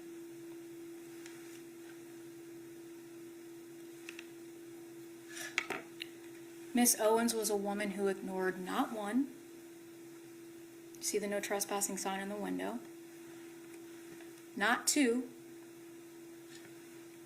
but three no trespassing signs. 3. And we know this was not the first time that Ajike Owens had trespassed on Susan Lorinc's property, and we'll get to that a little bit later on. Miss Owens was very, very angry. How do we know that? What evidence tells us that? We know that there was an interaction that Susan Lorincz had with Ajike's sons, Israel and Isaac. Susan talked a little bit about it in her statements to detectives. There was an issue with a tablet and a pair of skates and an umbrella. And Miss Owens went over to confront Susan Lorincz about it, and we heard from Yaro Rodriguez, and he took the stand and he told us, Miss Owens was mad. Yaro Rodriguez told us Miss Owens' tone was a loud and a mad one. He told us Miss Owens was screaming and using words like bitch and fuck. And he told us, at first he didn't admit it. He was like, I didn't see her knock on that sliding glass door first. But we reminded him, you gave us a deposition and you told us about these things. And he said, yes, actually, I did remember. I did see that. So she went straight to this sliding glass door and she started pounding as hard as she could. And we heard from Jareth Gardner. And he told us that he was over by the basketball hoops, and when Isaac and Israel came up to him and told him something that had happened at Susan's house, and he told us one of the kids said, go get AJ. He didn't really want to tell us, but he admitted, yeah, she seemed frustrated, Miss Owens seemed frustrated, and that he heard Miss Owens knocking, and then knocked again, but this time it was louder. He told us that he heard Miss Owens say, bitch, open the door. And he told us that Miss Owens' demeanor was like somebody had just messed with her kids. And he told us that even he started walking over to Susan Lorinc's home because he felt the energy and he knew an altercation was about to happen.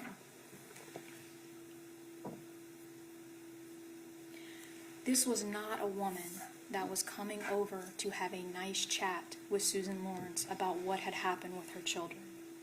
We cannot ignore the realities of what happened that night. The state may compare this to someone just coming on to the little, come on, Susan, I want to talk to you about what happened with my kids. That is just not what happened. Miss Owens was screaming so loudly that Rosalie Smith, a neighbor that lives a football field away, heard her. She said it was so loud. So if you can imagine how loud it was for Rosalie Smith, who was a football field away, imagine what that felt like for Susan Lorincz, who was right on the other side of that door with that broken door frame.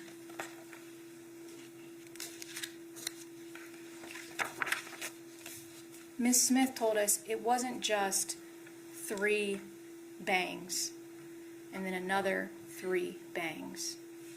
She told us it was a lot of pounding. I mean a lot. And that it felt like even to her it went on forever.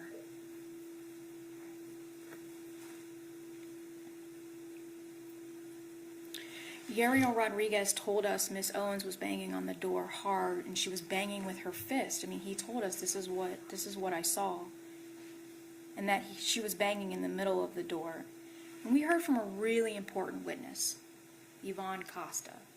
The state called her as a witness, and that's Susan's neighbor that shares that wall with her. And she told us that all of a sudden she heard a banging that was really, really bad. I mean, so bad even her walls were shaking. So bad that she was scared. So it's not just Susan Lorincz saying, man, that banging was so loud, I was scared. Her neighbor says, I was terrified. That's how hard it was.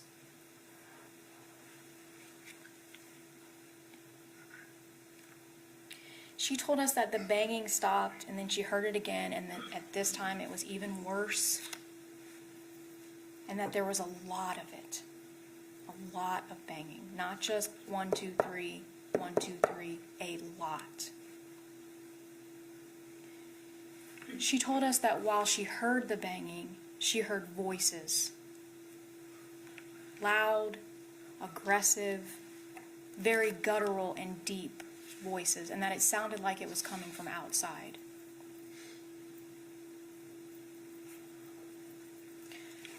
Miss Owens was angry. And if she got through that door, and Susan Lorincz thought that she was going to because she saw it moving in and she heard that crack, she was in fear for her life.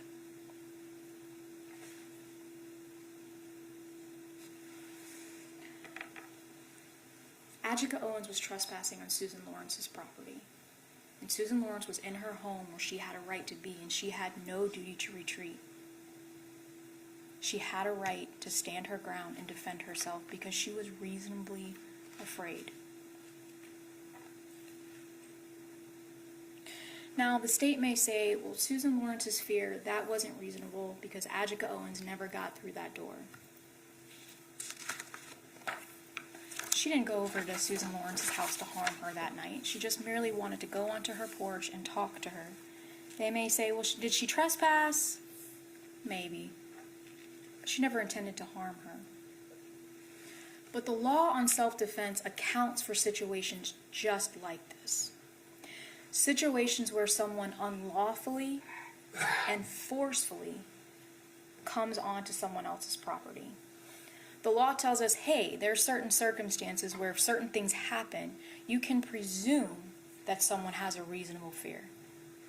If certain things happen, you can presume that the person was going over there to cause harm. And these next 2 slides, they deal with that portion of the law.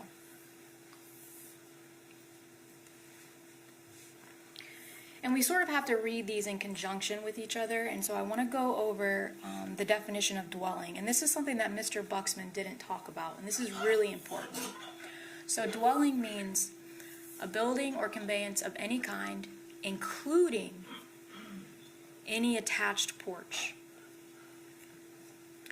Whether the building or conveyance is temporary or permanent, or mobile or immobile, which has a roof over it, including a tent, and is designed to be occupied by people lodging therein at night. So remember that includes any attached porch.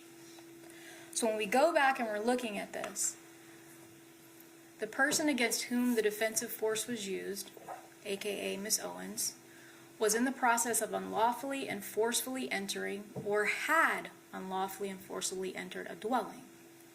So a dwelling includes an attached porch. So did Ms. Owens unlawfully and forcefully step onto that porch? Absolutely. Not the door. We don't have to wait for her to get inside the actual house. The patio is part of the house. The law tells us that. So did she unlawfully go there? Absolutely, she was trespassing. Did she forcefully go onto the porch? Absolutely. How do we know that? Yariel Rodriguez, Jareth Gardner, Rosalie Smith, Yvonne Costa. She's yelling. She's angry. She's loud. She's banging. That's forcefully. That's what makes this different from someone like an Amazon driver coming to deliver a package. Miss Owens forcefully went on that attached porch, and that's the dwelling. And if that's the case, we have to presume that Susan Lorincz had a reasonable fear, because the law tells us that we have to.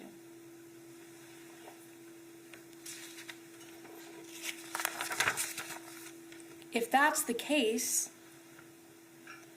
we have to presume that Miss Owens was going over there with the intent to commit an unlawful act. We have to presume that. We don't get to guess that. Well, maybe she wasn't going over there, she was just trespassing. No. The law says if she unlawfully and forcefully entered that attached porch, we have to presume she was going over there with the intent to do harm to Susan Lorincz.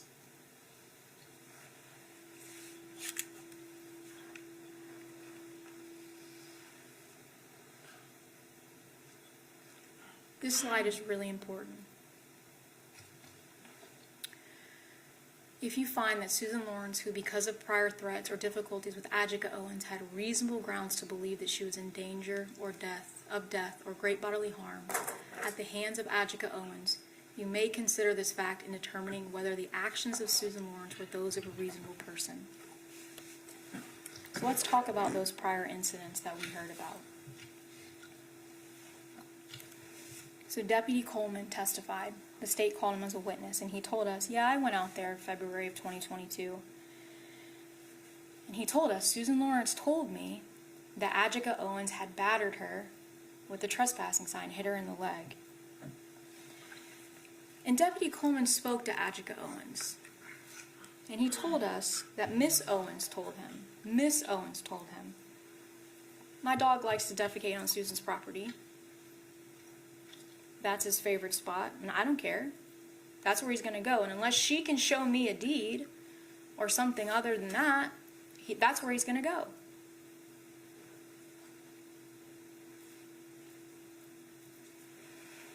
Deputy Coleman talked to Miss Owens about this interaction that she had with Susan Lorincz. And Miss Owens again told the deputy, yeah, I told her I don't care about your sign. I can go get myself a sign if I want. I don't care about it. And she admitted to Deputy Coleman, yeah, I threw the sign.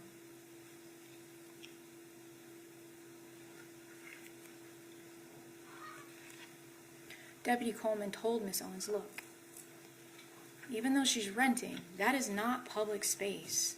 That is private property. You cannot go over there. If you have an issue, call us. Coleman told us that he saw a red mark on Susan's leg, but despite that, he never arrested Ajike Owens. But we heard from London Remy, though, right? She was there and she saw this. She told us, I saw the sign hit Susan's leg. I mean, it barely hit her, but it hit her. For whatever reason, deputies decided not to arrest Ajike Owens.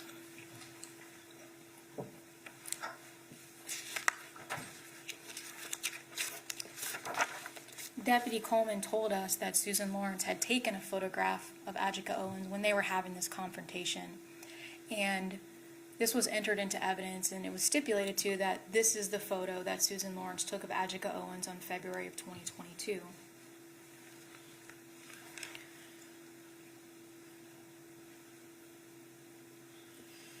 Now, we also heard from Shelby Kinsey, and she was another deputy that had responded out in December of 2022 because of another altercation between Ajike Owens and Susan Lorincz. And Deputy Kinsey told us, I spoke to both Susan, I spoke to a mother, didn't even get her name, but spoke to a mother. We later learned it was Miss Owens, and Miss Owens told Deputy Kinsey, yeah, my 9-year-old son was mouthing off to Susan Lorincz.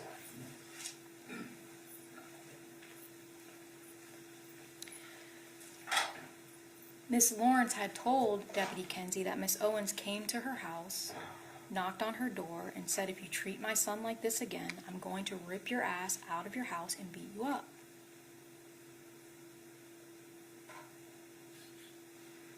Again, on that night, Miss Lorincz told Miss Owens, you are trespassing. Please leave my property.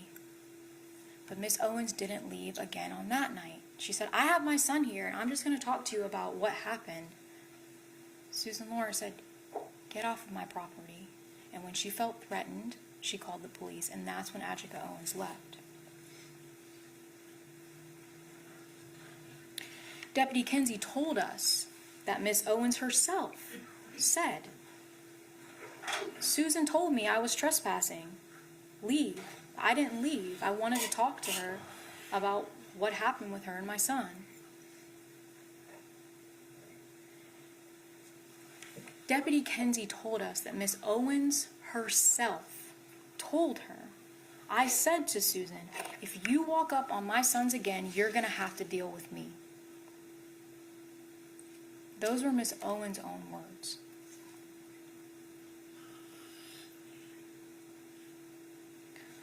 Once again, Miss Owens wasn't arrested, and Deputy Kinsey told her, you can't go over there. If you have an issue, call us. In her statement, Susan had told detectives about another time that Miss Owens had followed her a couple months before this incident, where she was like a foot behind her and she was following her almost all the way into her house. And that's the reason why Susan Lorincz had all these no trespassing signs up, members of the jury. She just didn't want people on her property.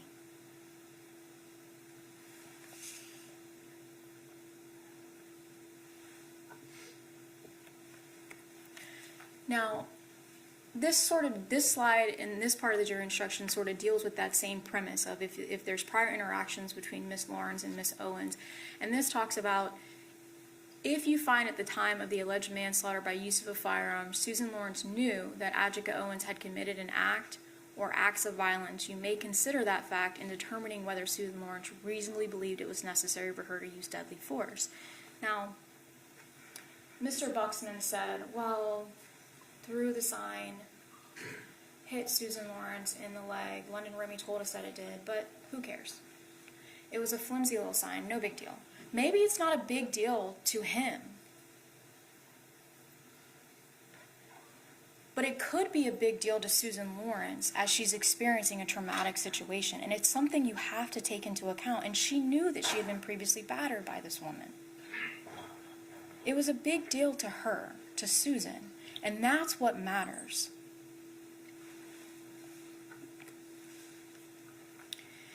In considering the issue of self-defense, you may take into account the relative physical abilities and capacities of Susan Lorincz and Ajike Owens. Why does the law do that?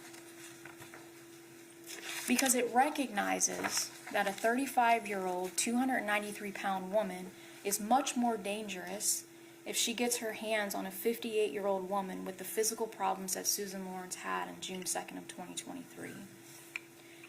Ajike Owens has much more capabilities, and Ms. Lorinc's medical records are in evidence, and you can take your time when you're deliberating and you can go through them and look at all of those things.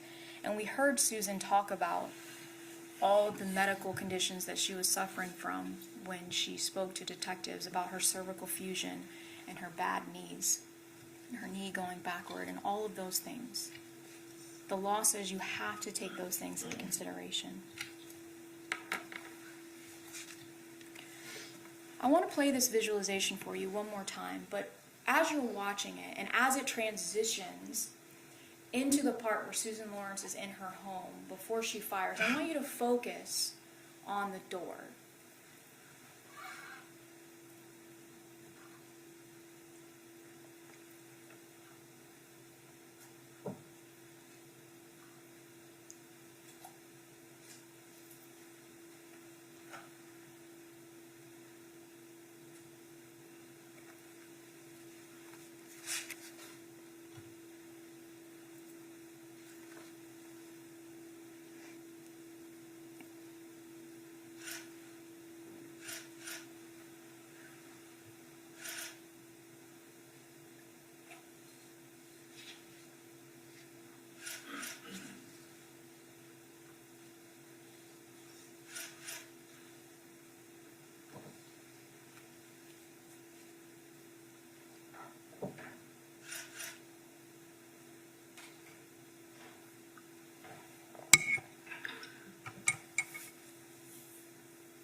Now, the state asked, I believe it was Mr. Smith, they asked Toby Terpstra, you took some liberties with making this video. That video was created based on Susan Lorincz's statement to detectives, where she told them multiple times,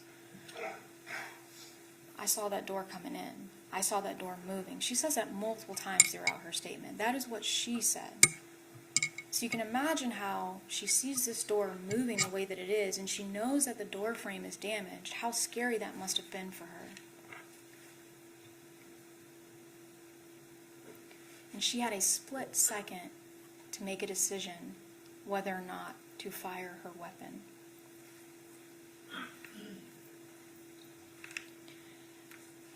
The state asked some of the witnesses about Susan Lorincz's demeanor after the fact. Made it a pretty big deal about, she asked about her cats. They asked another witness, how did she seem? She's like, well, I mean, I don't know. Is it really that unreasonable for someone as a pet owner who has two cats to just say, hey, can you just close my door so that my cats don't run out? Because she asked that question, that must mean she wasn't in fear.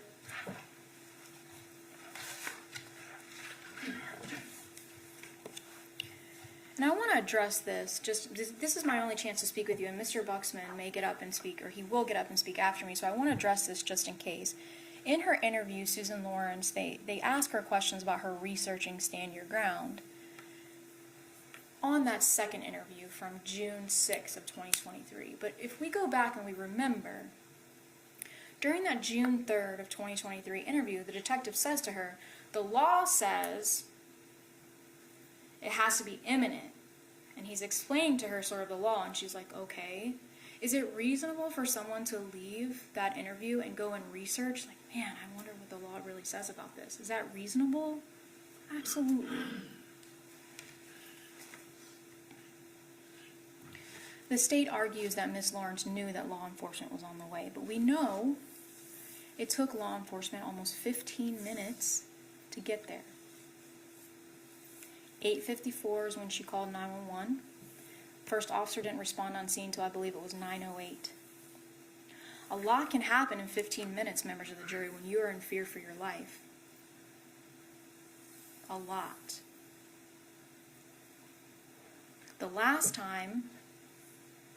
One of the last times the police came out, when Susan Lorincz told them that she had been battered, they didn't even ask Ajike Owens her name.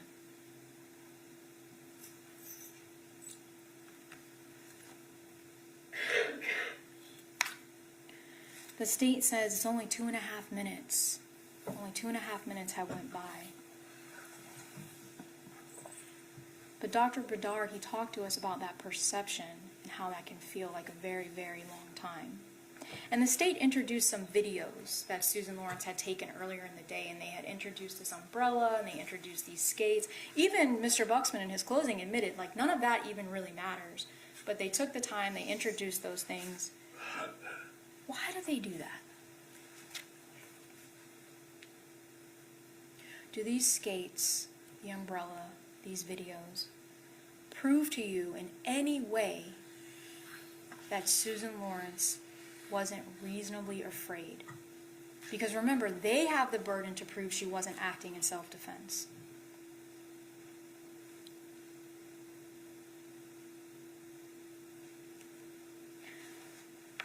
During the trial, Mr. Smith made it a point to ask some of the witnesses, particularly our expert, Joshua Wright, did you see there could have been gunshot residue on the door?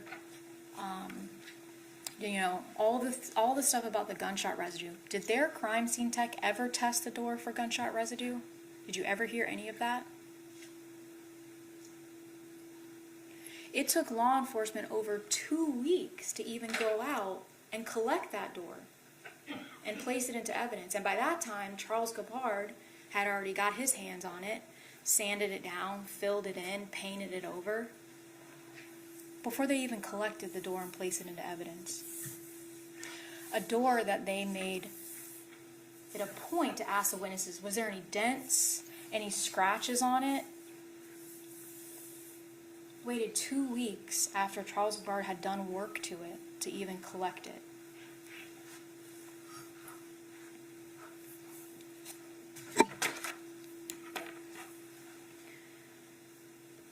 So I want to talk to you just a little bit, and I'm almost finished, about the state's burden. And I want to show you a little bit about sort of how that means, or what that means. If you are anywhere along this chart, other than the red part at the bottom, you have to find Susan Lorincz not guilty. If you think it was self-defense beyond a reasonable doubt, she's not guilty. If you think, man, this might be self-defense, that's not guilty. Even if you think it probably wasn't self-defense, that's not enough. She's not guilty.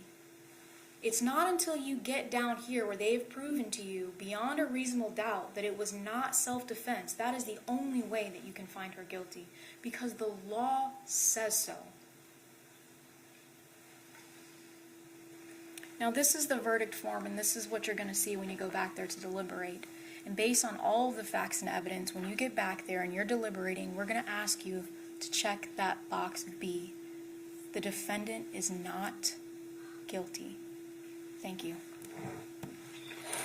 Mr. Buxton, can you and Ms. Sizemore approach real quick?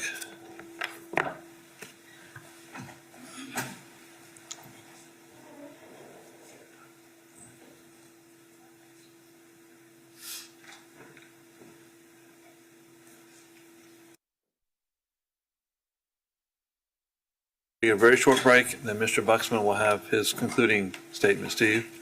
Then we'll go from there, okay?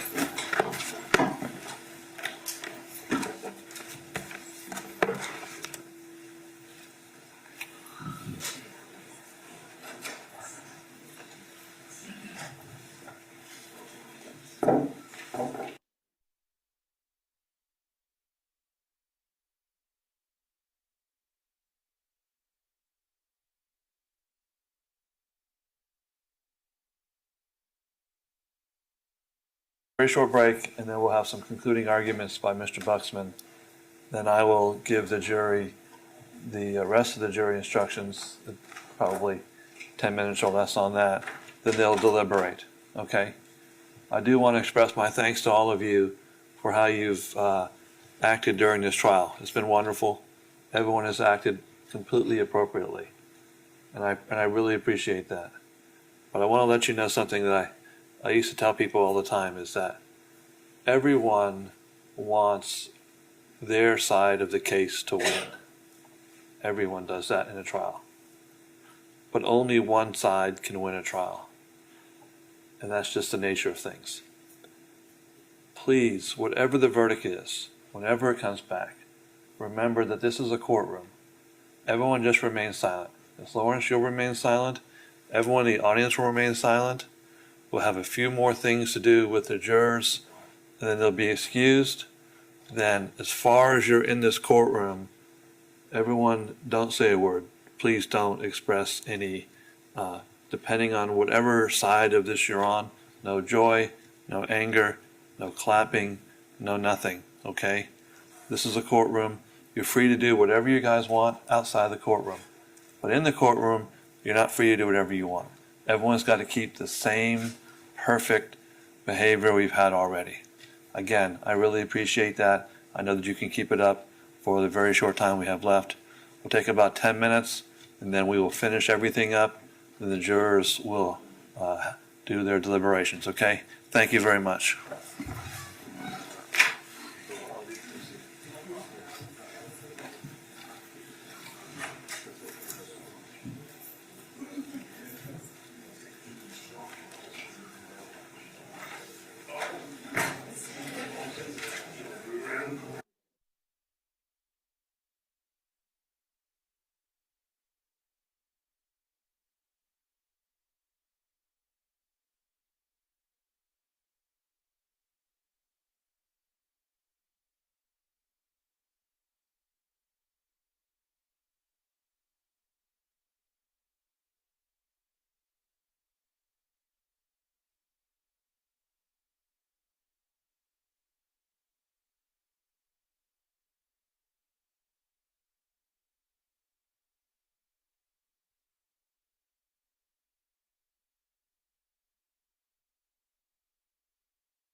cold here today.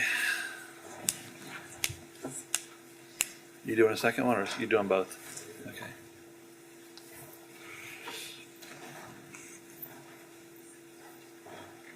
You guys don't remember the day when the state sometimes was in the middle, I do. and the defense got that? I'm that old. Like when you were in county court, you didn't know what was going to happen until you had to like plan both ways. Which really just meant splitting your one closing in two and doing it that way. But let's go back on the record. I see Miss Lorincz is back in the courtroom. And are we ready for the jurors, everybody? Yes. Okay. When I finish reading, I will, as I usually do, ask, is there any objection to the instructions as read? And Judge, there was a couple words that you messed up. Okay. So I don't really necessarily want to say that in front of the jury, so you want to just wait until they're taken out? Tell me now, and I'll reread it. I don't really think that it's necessary, I just didn't know I think the first time. that, yeah. Which word?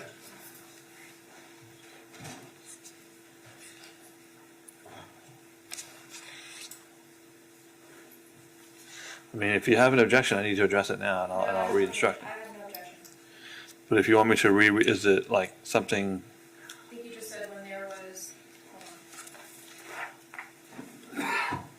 indoor injury, you said harm, and then you're talking about the capacity, I think you said something different, You said capability. but it doesn't matter. Capabilities as opposed to capacities? Yeah. That's highly possible.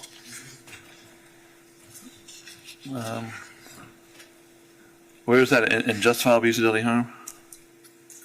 It's at the end,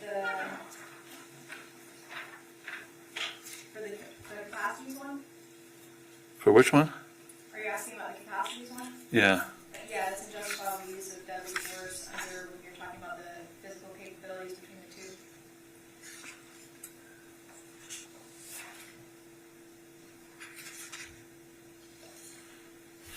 So I said capability as opposed to capacity. Yes, I believe so. I can reread that if you would like me to. You can reread it, Judge, I don't have an objection. I mean, they have almost the same definition. Right. The state has no objection either. Seems like capability is more appropriate anyways, but I don't know what capacity means. But if I said capabilities, if you want me, and I may have, okay, no question. If you want me to reread that, I'm happy to reread it. If you don't want to reread it, let me know.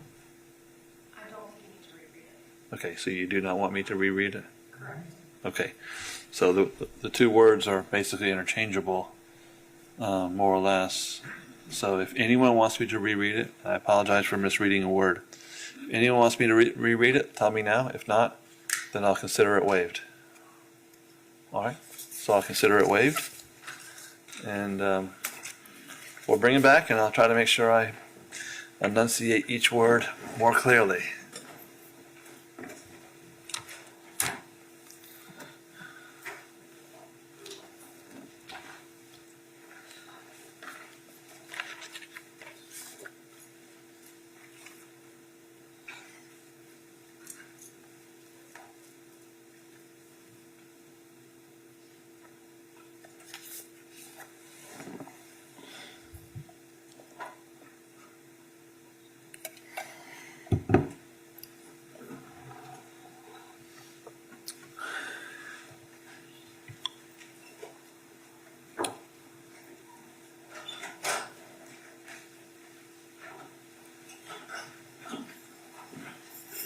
The jurors have returned. Mr. Buxman, you ready to proceed? You need the screen? Yes, sir. You ready for it now? Yes, sir. Thank you. I want to start by talking about a few things in the defendant's interview and the testimony of Roy Bedard, and then I want to talk a little bit about reasonableness and eminence. You heard in the defendant's interview, I think on one occasion, there may have been two occasions, in which she indicated that Miss Owens damaged her door in the past? Well, look at the evidence that we have before us. We know the first incident that happened in February of 22, Deputy Coleman came. There was no indication that the defendant reported any damage to her door, showed Deputy Coleman any damage to her door then. We heard about the incident from February of 2023, February, and Deputy Kinsey responded. There was no indication of any damage done to her door. During the interview, the defendant talked about that third incident where she went over across the street into the driveway and confronted Miss Owens about telling a neighbor that she was a crazy bitch. There was no explanation or no discussion about damage to her door at that point. You heard from Dr. Roy Bedard, and ask yourself, what did he add to this case? He's not a psychologist, he's not a psychiatrist, he is not a medical doctor. He spoke in generalities. He told you about various theories. He told you about the structure in the brain and the adrenal glands and how people make decisions and what happens in a stressful situation. His testimony boils down to the more imminent and severe a threat is to someone, and the less time a person has to assess the situation and process the data, the more error that creeps into the decision. I talked with him about the example, if I'm driving down the road, the person ahead of me slams on the brakes, I have to make a split-second decision. Do I slam the brakes? Do I swerve right? Do I swerve left? Or do I just brace? If I have a half second to react to that, the chances of me stopping or avoiding the threat is lower. If I have more time to evaluate and process the situation and assess my surroundings, the chance of me making a reasonable decision and a safe decision goes up. That's common sense. The threat, this perceived threat that the defendant indicated she had that day was not imminent. The threat, assuming you can even call somebody banging on a door and yelling a threat, was a threat that was coming from the opposite side of a closed, locked, deadbolted metal door. It was not immediate. It was not imminent. It was not about to happen. There was no threat. And the defendant didn't have a split second to make a decision. She had a period of time to make a decision. And she made a variety of decisions during that period of time. And that's kind of what I want to go over in this part of my closing. She told the detectives that she thought the door was going to break in. She thought Miss Owens was going to burst through the door and kill her. We know that the defendant is prone to unreasonable degrees of fear. When she was talking in her interview about the sign throwing incident, she told the detectives, and then when the first time when she threw the things at me, she was just so horrible to me. I was like, I just had neck surgery. And I'm like, she could have really killed me. And I was just like, oh dear God, she was just violent. She is describing an incident where Miss Owens picked up a no trespassing sign, about 8 by 10, with 2 little prongs that go into the ground, and tossed it at her as she was walking away. Is that reasonable to believe that that act could have reasonably killed the defendant? Of course not. And again, London Remy showed you how it happened, showed you that she tossed it. But she tells the detectives that she's like, Miss Owens could have really killed me. That tells you the reasonableness of her fear. And remember, we're looking at reasonableness through the eyes of an average, ordinary, everyday person.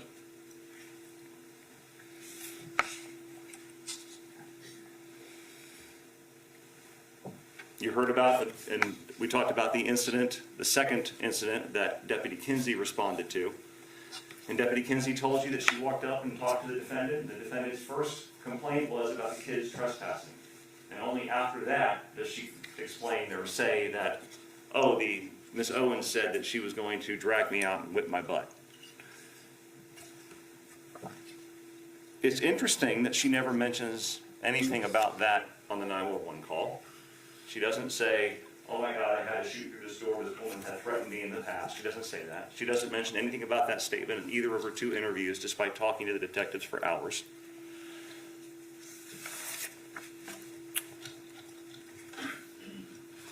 Ask yourself, how much of a role did that event play in the defendant's decision-making process to fire the gun through that locked, deadbolted metal door? Let's look more closely at the circumstances about what was going on that night and look at her own words to assess how truly afraid and how reasonable her fear was. Her first 911 call. Yeah, the several kids out there right now. I'm sitting for my life. I'm very scared. It's a cell phone video from her phone taken 5 minutes before she makes the 911 call.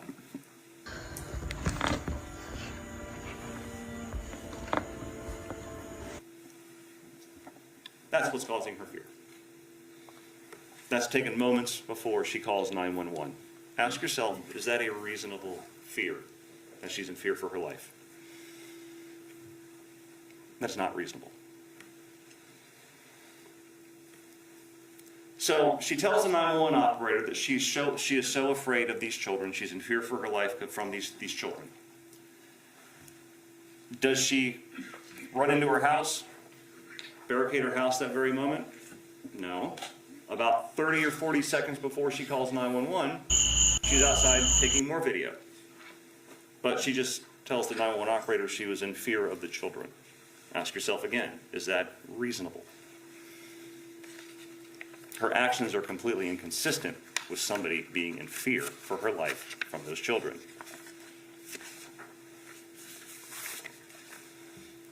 Still the initial 911 call. They just keep badgering me and badgering me. I'm just sick of these children. Does that sound like fear of the children, or does that sound like anger? Are you or anyone else in danger right now? I locked my doors. She tells the 911 operator she locks her doors, so there is no danger. Those doors were still locked. That door was still locked and deadbolted when Miss Owens comes over. Now she says she was in such fear of these children, in fear for her life, based on what she told the 911 operator. But there's a chain up there on the door as well. Does she activate that chain? She does not. She doesn't add that 3rd level of security. Why not add that level of security if she was truly in fear for her life from these children? She doesn't do that because she wasn't afraid. She was angry. If she's in such fear of this 9-year-old child, does she take the chair that she says that she places under the doorknob and put it there for added security? No. Because again, she's not in fear of these children. She's angry. She had to walk right by that chair to go to the bathroom, like she says that she was when the pounding and things started. So we know from her interview that when this pounding and yelling began, she was in the bathroom.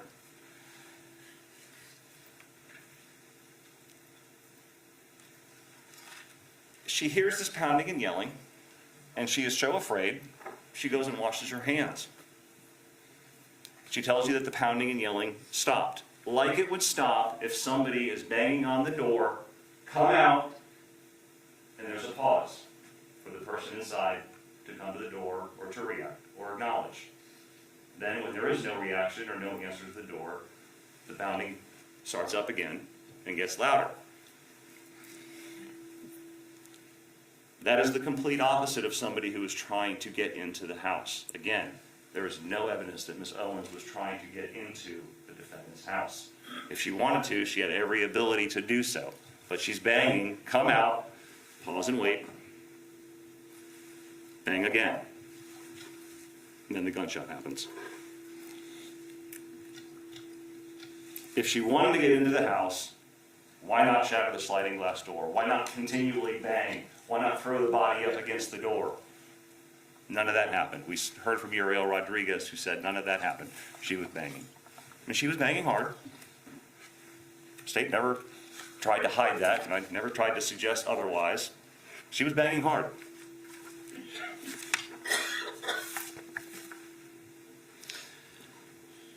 As we talked earlier in my first closing, that the defendant she's not required legally to retreat because she is in her own home. So in order for her to claim and argue self-defense, she doesn't first have to retreat. But her actions inside the house are relevant to consider the degree of fear, the reasonableness of her actions, and the imminence of this perceived threat. So what do we know? When the banging and yelling starts, she's in the bathroom. This is based on her own words in her interviews. She doesn't shut and lock her bathroom door to put up another barrier between herself and this perceived threat. Instead, she leaves the confines of that additional safe space and walks towards the kitchen, towards the door. Does that sound like someone who is afraid for her life? Of course she's not, because there's a big metal locked deadbolt at the door standing between her and the knocker and the yeller. In her interview, she admitted that the first words out of Ms. Owens' mouth were, "Why do you speak to my children this way?" Not, "I'm going to kill you. I'm going to come into your house." So why do you speak to the children this way? When the yelling starts, she doesn't go find her phone that she had 2 minutes earlier when she just hung up the phone with 911 to call again. Instead, she goes to the bathroom to wash her hands. Ask yourself, how truly, reasonably terrified is she? The banging starts up again and she goes to her bedroom. She grabs the gun from her bedroom, and she doesn't grab the .22, the Ruger, the little plinker that she called it. She grabs the more powerful .380 Remington firearm. She doesn't shut and lock her bedroom door where she is with the gun to put up another barrier between her and this perceived threat in case by some chance, if she truly believes that Ms. Owens is going to come into her house, now she has another barrier to protect her. She doesn't do that. She doesn't walk around the corner and point the gun, ready and waiting. No, she doesn't do that. Instead, she leaves the additional safety and security and that additional barrier that she could have put up and walks towards the door. Walks towards this perceived life-threatening threat.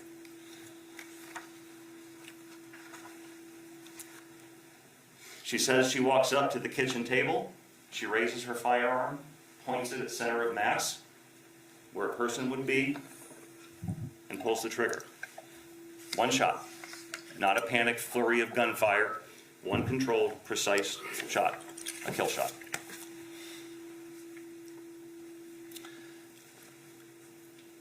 Ms. Sizemore told you that the defendant, there's evidence that at the time, right before she shot, the defendant said that she heard a crack in the door.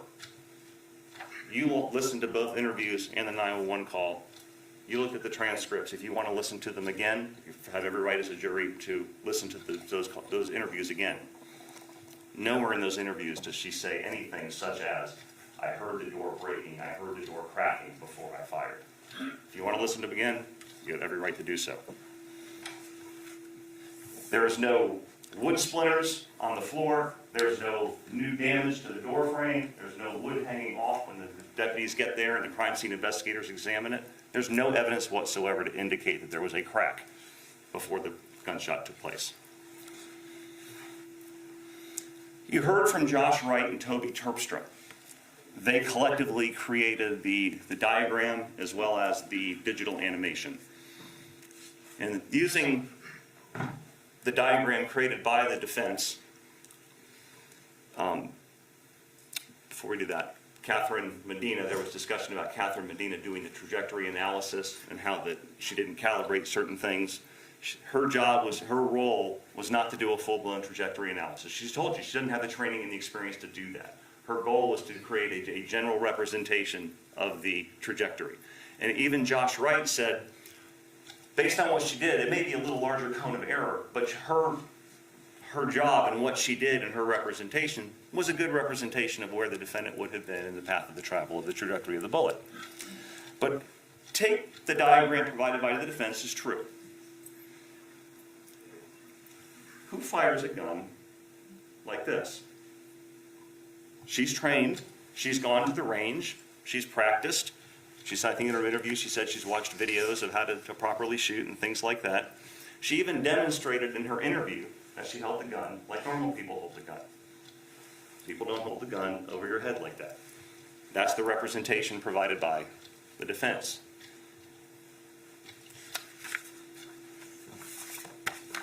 That is inaccurate. That's not reasonable. People don't do that.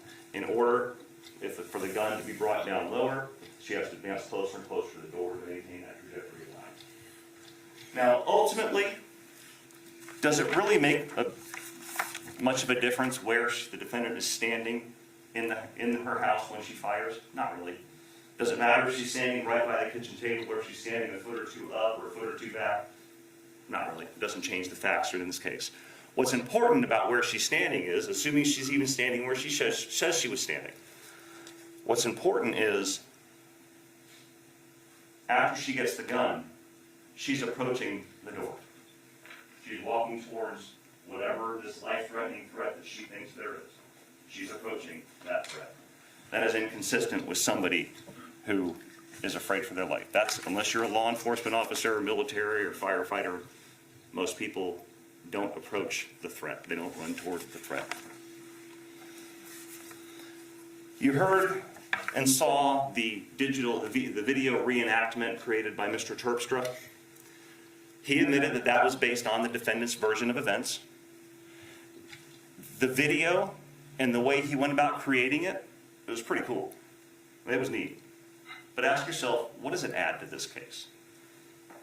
It shows Miss Owens banging on the sliding glass door. Well, we know that happened. Gabriel Rodriguez told you that. It shows the defendant, or Miss Owens banging on the outside of the defendant's door. Well, we know that happened too. It showed the defendant walking towards the door with her gun raised and firing a shot through the door. We know that happened. And it showed the shooting of the projectile, the bullet, through that closed door and hitting Miss Owens. We know that happened. Now, he took some artistic liberties by making the mirror shake and the door shake, and he did that on his own. He's basing it on the defendant's interview, but he decided how to make that happen and how to artistically represent that, to represent the degree of force that the defendant said she saw. That's not evidence. That's a representation of his artistic representation of what he thinks the defendant meant and what the defendant said she saw. Again, the video was cool, but it really doesn't add anything to this case. So after the shooting, we hear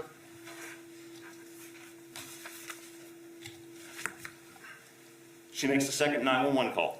And we heard during the first couple minutes of that second 911 call, she's crying. She's upset. Of course she's crying and upset, ladies and gentlemen. She just fired a shot. She knows she shot somebody and realized the gravity and the implications of what her decision was. But notice how her demeanor changes very quickly during that 911 call when she starts talking about the children. Susan keeps trespassing over here. They're bothering me and bothering me. They won't fucking stop. See, her boys were here earlier. They keep leaving their garbage all around the house. Okay. And then I told them to take the crap away, get the fuck out of here.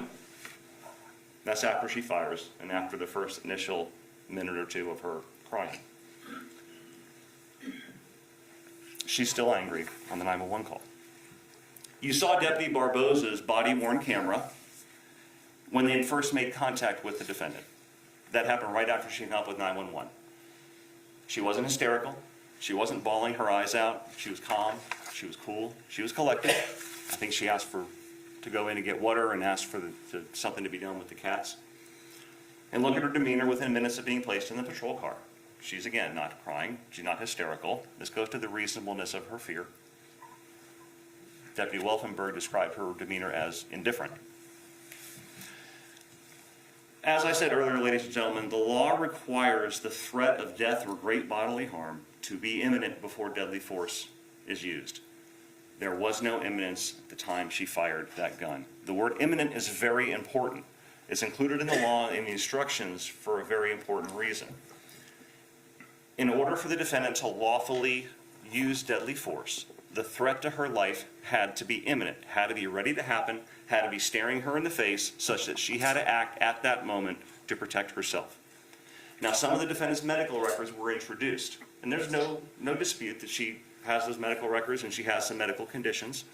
And if this was a situation where Miss Owens broke down the door or broke that sliding glass door and was coming at the defendant, those medical records might be relevant because her physical ability to actually engage in a fight could be relevant to this case. None of that happened. Why? Because there's a big door standing between the two of them that couldn't be breached.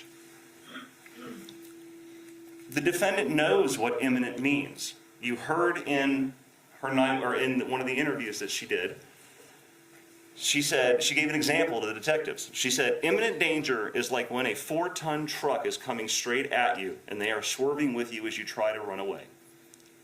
That's a very different situation than somebody banging on the outside of a secure door and yelling with no ability to enter. Ms. Owens is not a 4-ton truck. She was not coming at the defendant when the defendant fired. She was not swerving to try to get to the defendant as the defendant ran away. Ladies and gentlemen, the defendant didn't have a half second to process this. She had minutes to process this. All the decision making that we just went through in the beginning of this part of my closing, all the decisions she made, where she went, wash your hands, go here, walk around here, go to the trash can, grab the more powerful weapon, come and approach the threat and fire. And then she had the presence of mind to go back with the gun she just used to shoot and put it back in the trash can underneath the smaller .22 Ruger.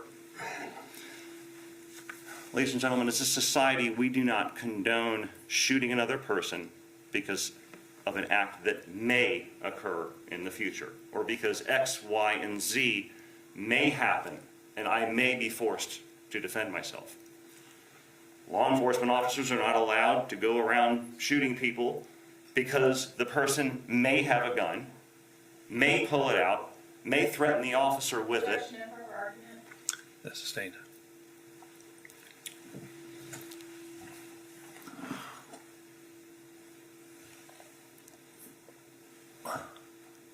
The danger has to be imminent. Not, it could happen. It may happen. If 2 or 3 or 4 things occur, it may happen. That's not imminent. The defendant does not get to shoot Ms. Owens because Ms. Owens may somehow manage to get through that door and may then decide to attack. Because before that door is actually broken in, Ms. Owens has no physical ability to cause any harm whatsoever. That is the law that we have agreed to live by. Because there was no imminent danger when the defendant pulled the trigger, her decision to shoot and kill Ms. Owens was not reasonable, and it was unlawful. We talked in jury selection that your role in this case is to determine whether or not the defendant's actions on the night of June 2nd, 2023 violated the law.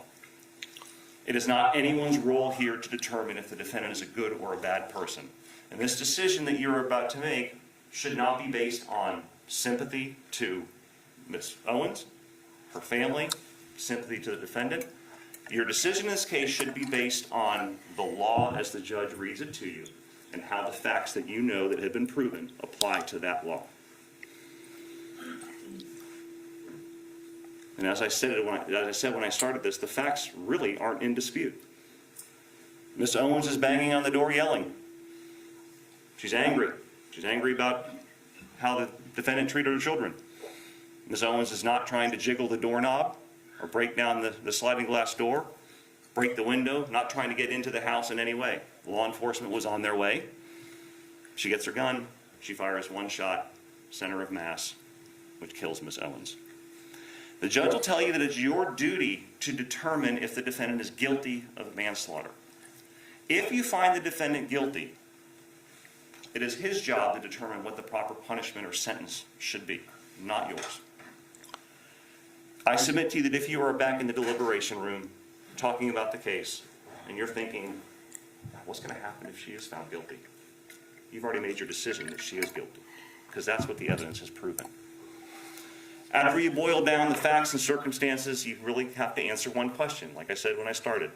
Following the laws that we have agreed upon, is it okay to shoot through that closed, locked, deadbolted metal door as someone who was banging on it and yelling, but posing no imminent threat? Based on the facts of this case, it's not okay. Based on the law in this case, it's not okay. Just being afraid is not enough. Just her saying she's afraid is not enough. Using that ordinary, average, everyday person standard, you have to ask yourself, were her actions reasonable? Was her decision reasonable? And was that threat imminent? Was it about to happen right now? Ladies and gentlemen, the facts of this case have proven her decision was not reasonable. The decision wasn't made while acting in necessary self-defense. It was not justified. Because of that decision, because of that unlawful decision, Ajike Owens lost her life. We ask you find the defendant guilty of manslaughter with a firearm, because that's what the evidence has proven beyond any reasonable doubt, and that's what the law requires. Thank you.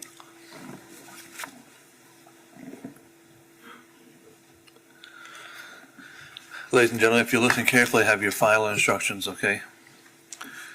Weighing the evidence. It is up to you to decide what evidence is reliable. You should use your common sense in deciding which is the best evidence and which evidence should not be relied upon in considering your verdict. You may find some of the evidence not reliable or less reliable than other evidence. You should consider how the witnesses acted as well as what they said. Some things you should consider are: 1. Did the witness seem to have an opportunity to see and know the things about which the witness testified? 2. Did the witness seem to have an accurate memory? 3. Was the witness honest and straightforward in answering the attorney's questions? 4. Did the witness have some interest in how the case should be decided? 5.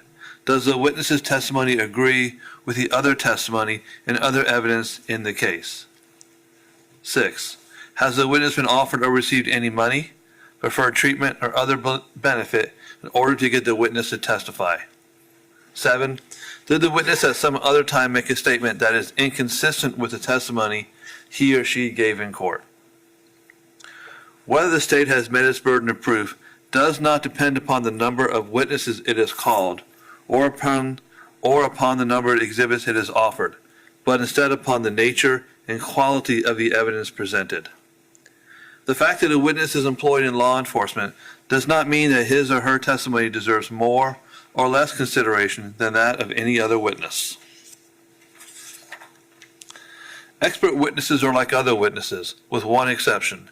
The law permits an expert witness to give his or her opinion. However, an expert's opinion is reliable only when given on a subject about which you believe him or her to be an expert. Like other witnesses, you may believe or disbelieve all or any part of an expert's testimony. You have heard testimony of a child. No witness is disqualified just because of age. There is no precise age that determines whether a witness may testify.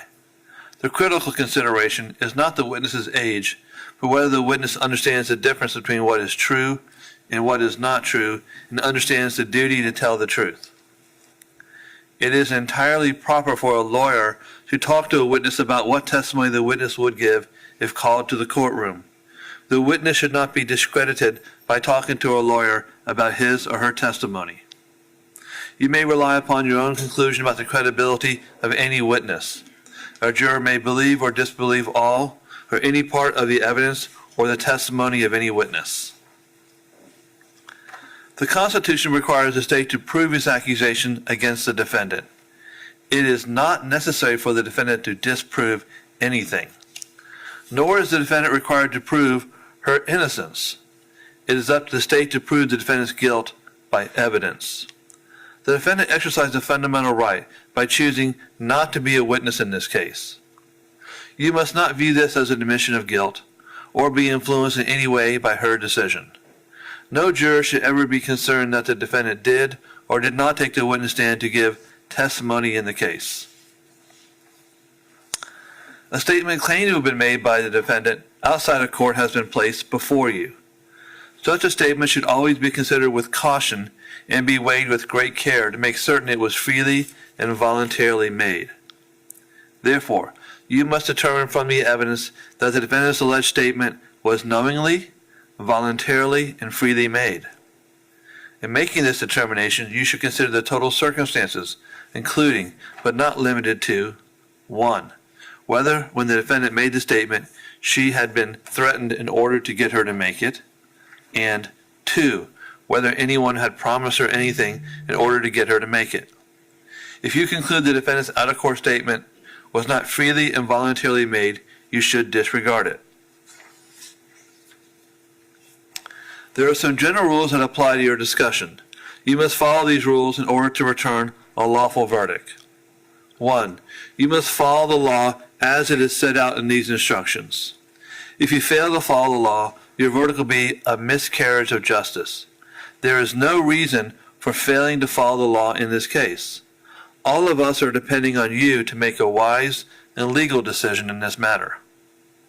2. The case must be decided only upon the evidence that you have heard from the testimony of the witnesses and has seen in the form of the exhibits and evidence and these instructions. 3. This case must not be decided for or against anyone because you feel sorry for anyone or are angry at anyone. 4.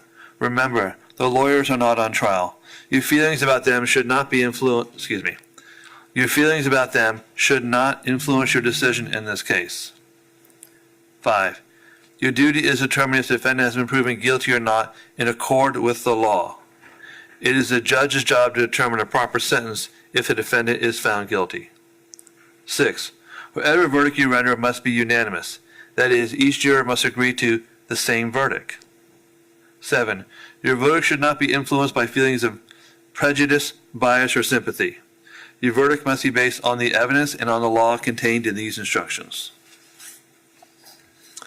Deciding a verdict is exclusively your job. I cannot participate in that decision in any way. Please disregard anything I may have said or done that made you think I preferred one verdict over another. You may find the defendant guilty as charged in the information or not guilty. The verdict must be unanimous. That is, all of you must agree to the same verdict. Only one verdict may be returned as to each crime charged. Here, there is only one crime, so only one verdict may be returned. The verdict must be in writing, and for your convenience, the necessary verdict form has been prepared for you. It reads as follows. It says right on it, verdict. Count 1, the only count. We, the jury, find as follows as to count 1 of the charge. In parentheses, check only 1 as to this court count. The first choice, A. The defendant is guilty of manslaughter. If you check A, you must then answer the following question. Did the state prove beyond a reasonable doubt that, during the commission of the offense, the defendant personally used a firearm? You'll check either yes or no. The other choice, B. The defendant is not guilty.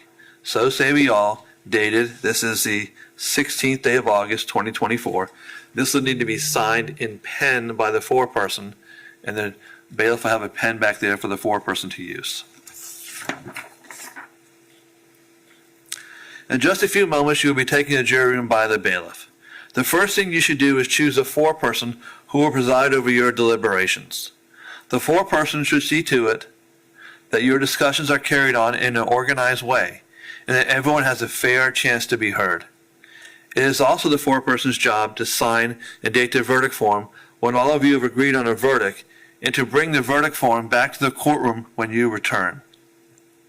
During deliberations, jurors must communicate about the case only with one another, and only when all jurors are present in the jury room. If a juror goes to the restroom, the deliberation should stop until the juror returns. You are not to communicate with any person outside the jury about this case. Until you have reached a verdict, you must not talk about this case in person or through the telephone, writing, or electronic communication, such as an email or any other means. Do not contact anyone to assist you during deliberations. These communication rules apply until I discharge you at the end of the case. If you become aware of any violation of these instructions, or any other instruction I have given in this case, you must tell me by giving a note to the bailiff. Many of you have cell phones, tablets, laptops, or other electronic devices here in the courtroom. The rules do not allow you to bring your phones or any of those types of electronic devices into the jury room. Kindly leave those devices on your seats where they will be guarded by the bailiff while you deliberate. This includes any sort of like Apple Watch or anything else where you can get and send emails or make phone calls, okay? You'll need to leave that with the bailiff. If you have an old-fashioned watch like me, you're fine. If you need to communicate with me, send a note through the bailiff. If you have voted, do not disclose the actual vote in the note. If you have a question, I will talk with the attorneys before I answer, so it may take some time. You may continue your deliberations while you wait for my answer. I will answer any questions, if I can, in writing or orally here in open court. During the trial, items are received into evidence as exhibits. You may examine whatever exhibits you think will help in your deliberations. A, these exhibits will be sent to the jury room with you when you begin to deliberate. B, if you wish to see any audio or video exhibits, please request that in writing. In closing, let me remind you that it is important that you follow the law spelled out in these instructions in deciding your verdict. There are no other laws that apply to this case. Even if you don't like the laws that must be applied, you must use them. For more than 2 centuries, we have lived by the Constitution and the law. No juror has the right to violate rules we all share. Give me 1 second. Put my stuff together here.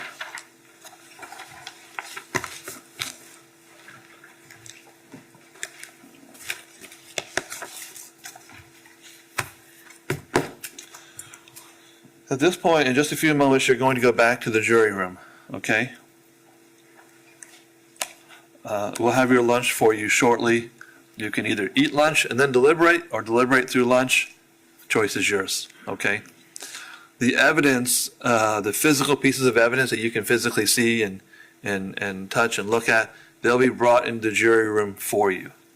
Electronic evidence, 911 calls, the recordings of the conversations and the statements, anything that you saw digitally on the screens, you'll need to request to come back out here to watch that, because obviously we have no computers in there for you to watch it. But send me a note, and then we'll bring you out here all together, and we'll all watch it. You can watch it as many times as you want. You can get as close to the screens as you want.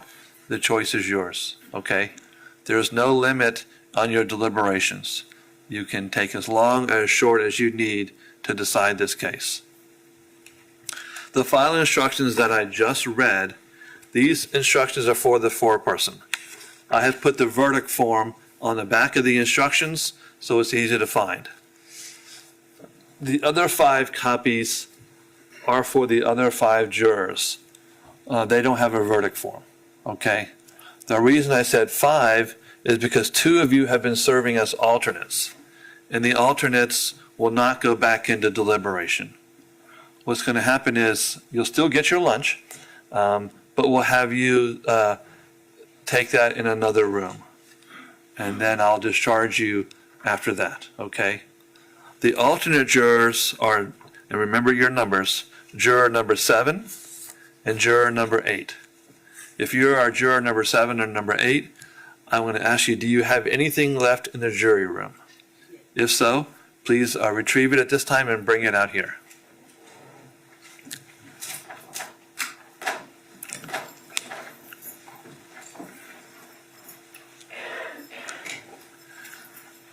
The rest of you are not alternates. So as soon as they come out, I'll let you go back, okay? And give the bailiffs a few minutes. They'll bring in all the evidence for you. And they'll also bring in the instructions for you.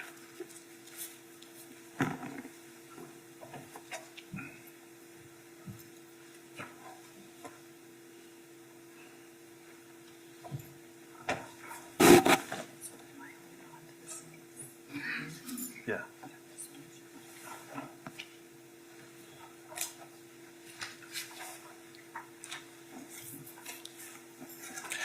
If you all would just wait there, the rest of the jurors, you'll go back to deliberate, okay? And we have the instruction for you.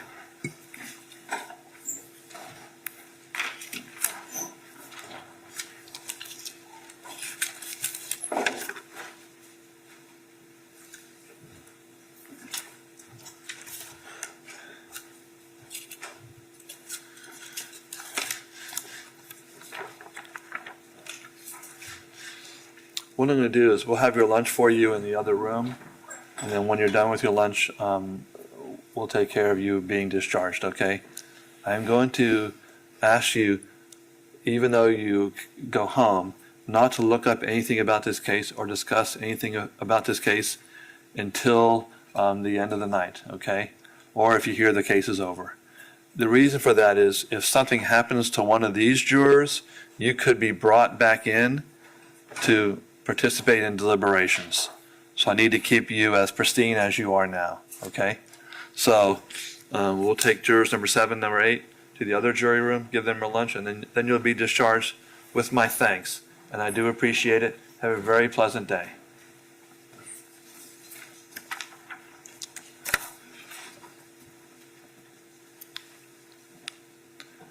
The jurors have retired from the courtroom. Is there any objection to the instructions that I read? No. Did I mess up any words? No, sir. There was one error in there about the other trust. It's always one. But we're down to maybe one, so that's maybe progress. All right, so we'll be in recess until we hear something. Thank you all.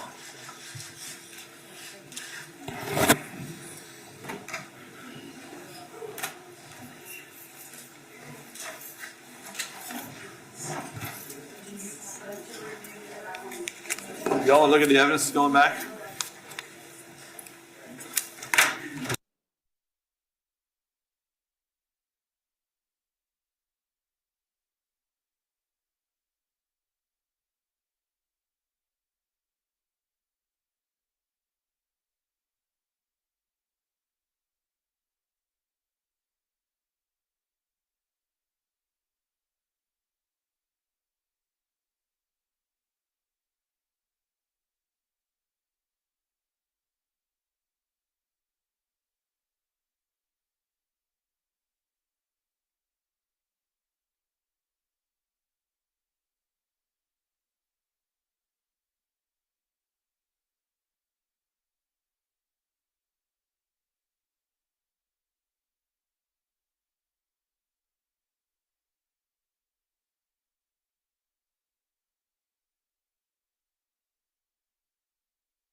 All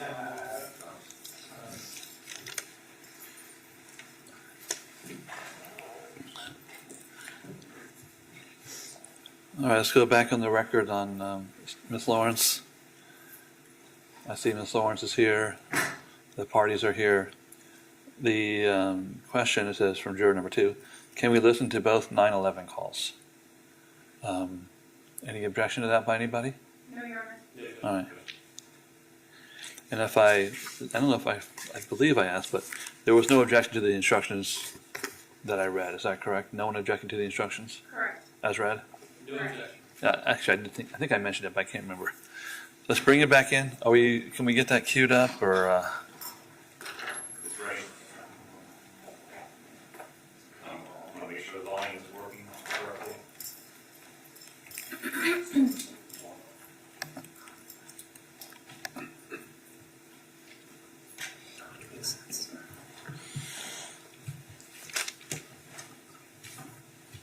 Mark, this is question number 1.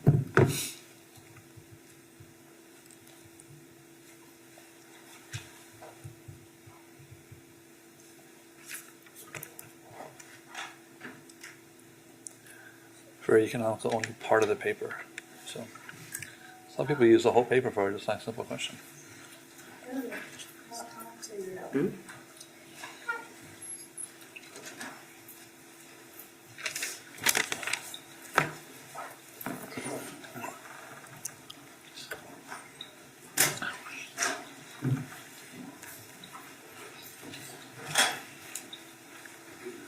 Welcome back, ladies and gentlemen. It's my understanding you have presented us with a question. I'm going to read the question into the record. The question is, can we listen to both 9/11 calls? And the answer is yes, and we'll play them for you now. Again, as I told you before, you can listen to them as many times as you want. If you need a volume up or down, let me know, and we'll play them for you in just a minute, and then we'll go from there, okay? If you want to listen to them again, you can always do that.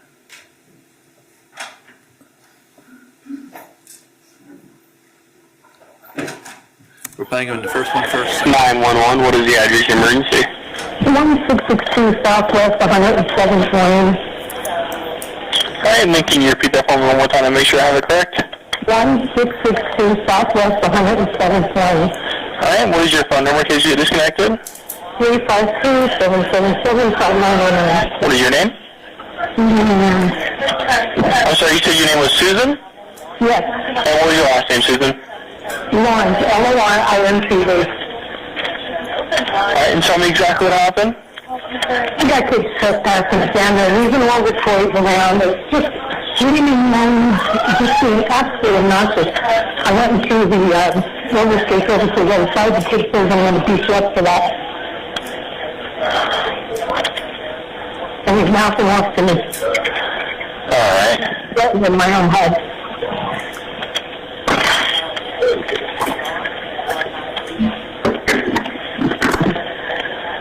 Alright, is he out there right now? Yeah, there are several kids out there right now. I'm feeling for my head. I'm very scared. Okay. Alright, and what unit number are you in? 3. Unit 3, okay. Yes. Do they also live in the same building? No, those are Yeah. across the street. Okay.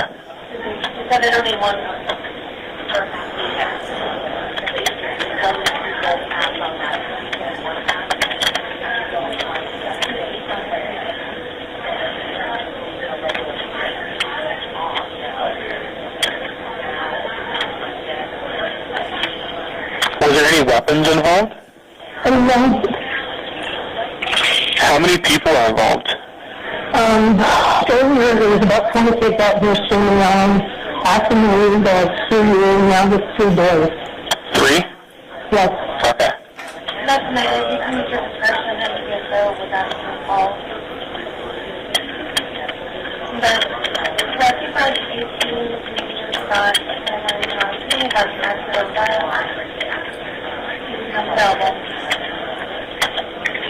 And the kid saying I took his iPad and all this other shit was just in his food. The other thing I was okay with the overseas, and I don't want to get tangled with these children.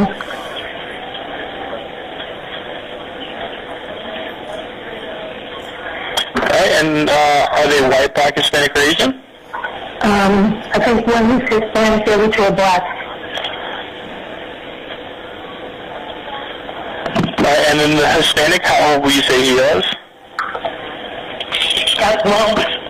12, alright. Were they all about the same age? Alright.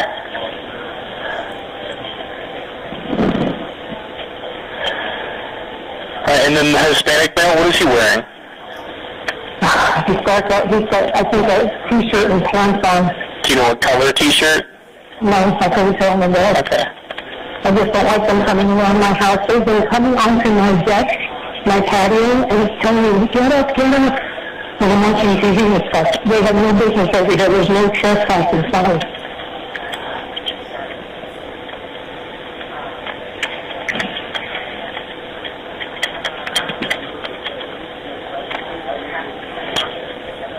I don't like the kids threatening me that they're going to beat me up, that they're going to get someone else to kill me. And this is just ridiculous.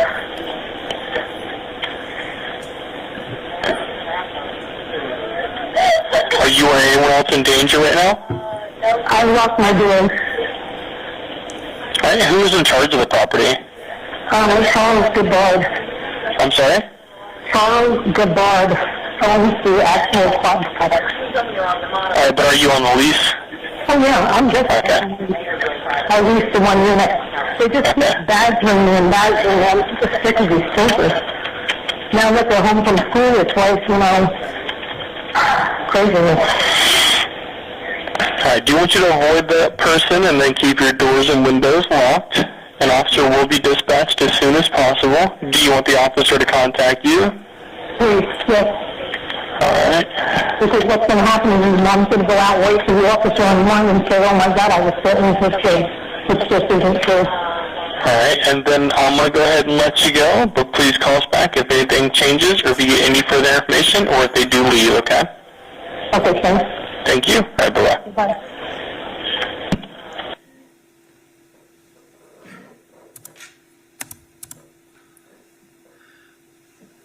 Does anyone want to hear that call again? Does anyone want to hear that call again? Okay, we'll move on to the next call. 911 is the address of the emergency. 1662 Southwest 7677. Oh my God, this baby just tried to break down my door. I'm shot through the door. Okay, repeat that address for me to make sure I have it correct. 1662 Southwest 177.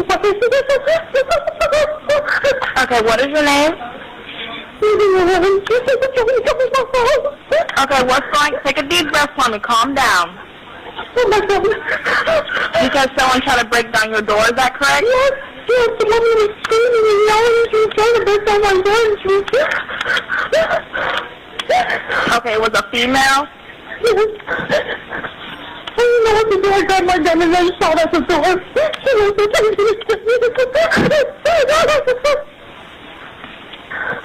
Oh my God. Okay, you said you shot at the door. Is that correct?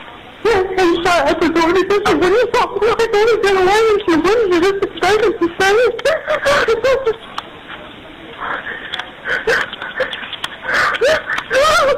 Okay, where's your gun now? It's in my bedroom. I didn't know the door.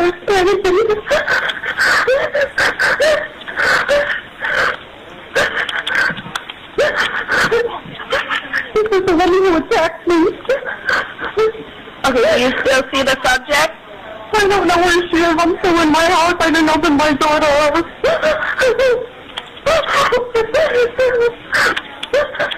Is it just only you in the home?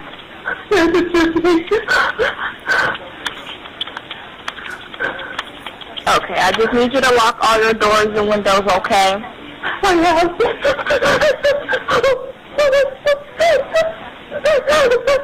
Okay, I'm going to stay on the line until the deputies get there.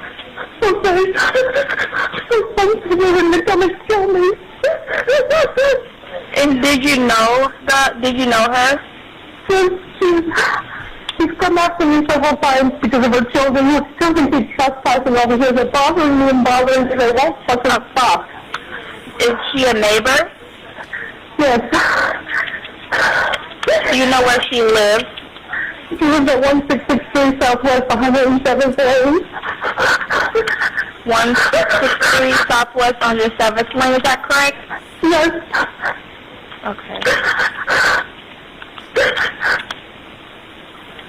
Do you know her name? Ajike Owens. I'm sorry, what was the first name? Ajike, A-J-I-K-E.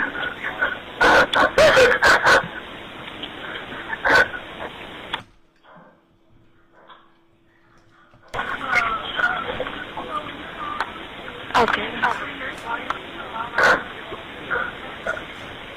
Just let me know when you see the deputies, and like you said your gun is put up in the bedroom, is that correct? Yes. Okay. Jesus Christ.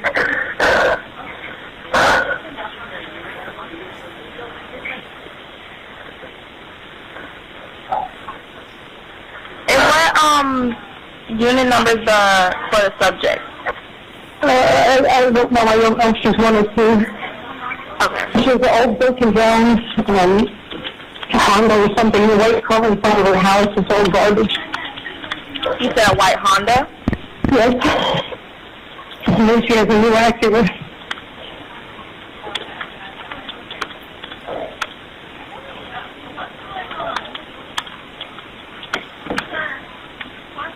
Okay.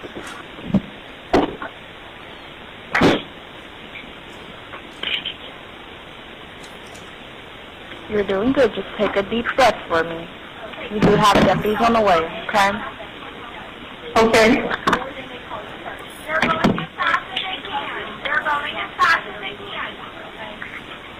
And do you see the male subject, or you just see the female?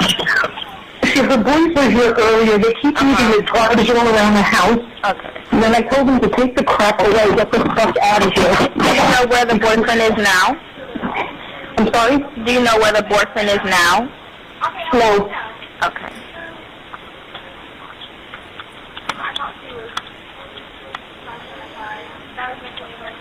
I'm not screaming outside now.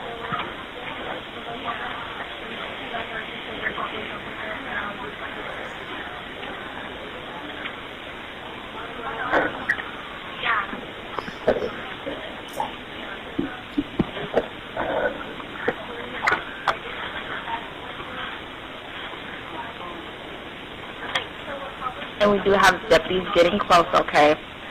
Okay, I think they're here now. I see the lights. Okay, if they're there, I'll go ahead and let you go. Okay, thank you. You're welcome. Bye-bye. Does anyone want to hear the 911 call again? Okay. You're welcome to listen to it as much as you want. If you want to listen to it again, send us the same note. We'll play it for you again, either one. Okay? You can return to your deliberations. Thank you very much.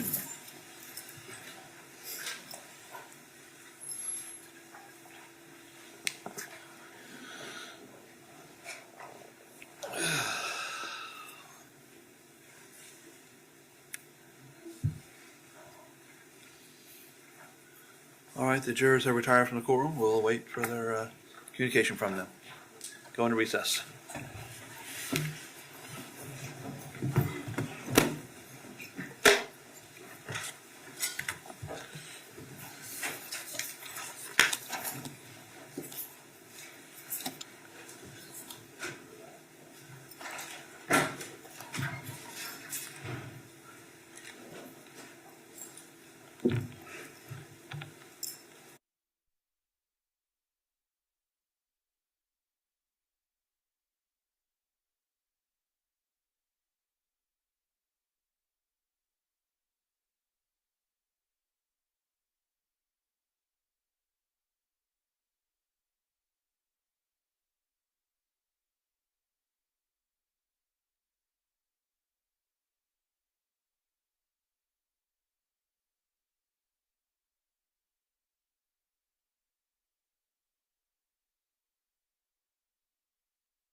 All right, so the jury has submitted another question. The question says, can we get clarification on when the door frame was damaged and how it was damaged and by whom? Obviously, we cannot give them information. So the question is, how do y'all want me to answer? I normally would answer, and you can add or subtract or object, whatever you want. I normally say all the evidence that's been received in this case. You'll need to make your determination based on whatever evidence has been presented in this case. I think that's the appropriate answer, Your Honor. So let me write that out. So That's fine with the defense judge. all of the evidence in this case has been presented. All of the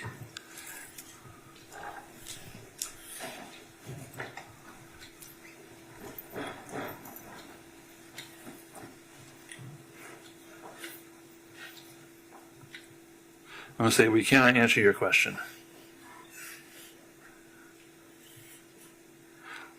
Because it's a question of fact. Should I say we cannot answer your question because, or just say don't, for any reason, or just leave it at that? I would just leave it at that. Okay. We cannot answer your question.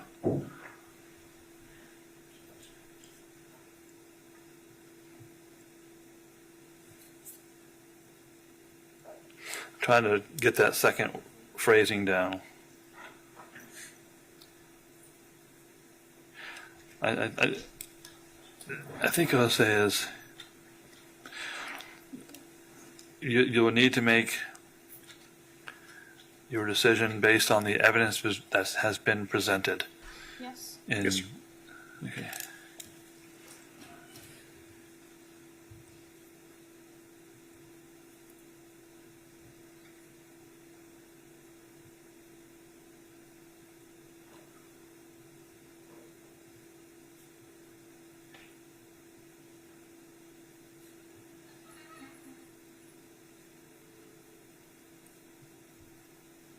Or admitted.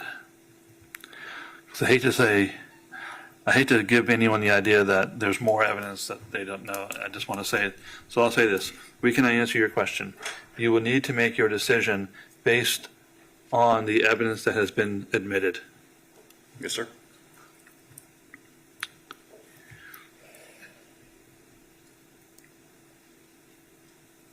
Let's bring it back, please. Everyone's okay with my answer? Yes, sir. Okay. There you go. Oh, I need it back. I need to read it.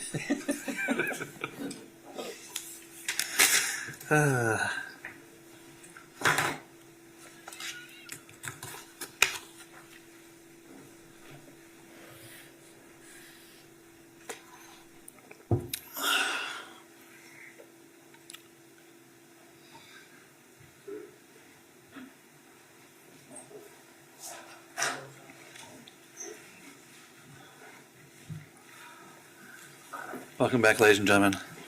I have a question here, and I'm going to read it into the record. Let me know if I have it wrong. Can we get clarification on when the door frame was damaged, and how it was damaged, and by whom? Is that the correct question? We cannot answer your question.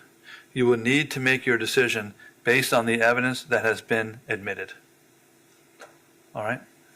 Return to the jury room, okay? Thank you.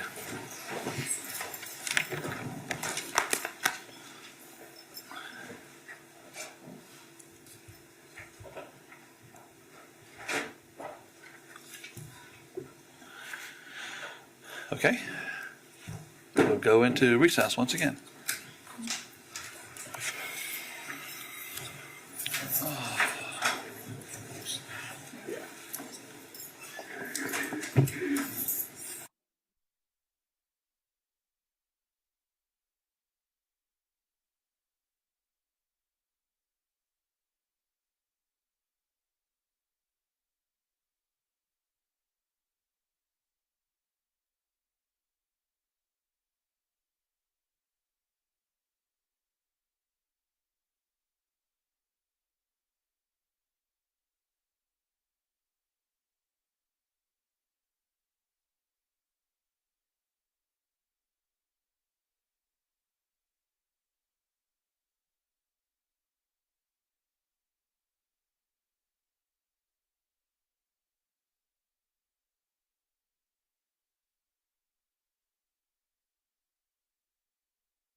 No, I'm just shutting up if you will.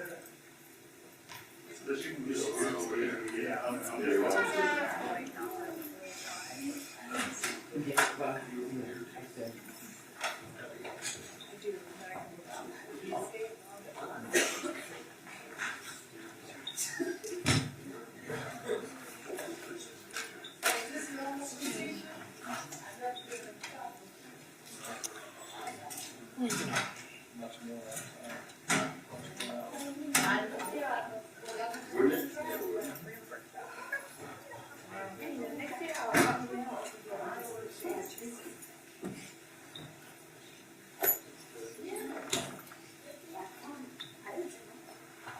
Did you guys call Ed?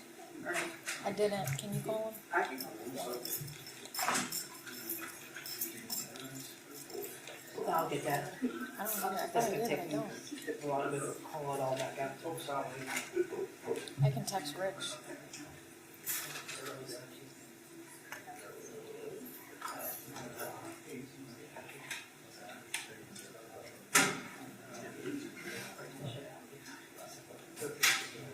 I'll call Rich.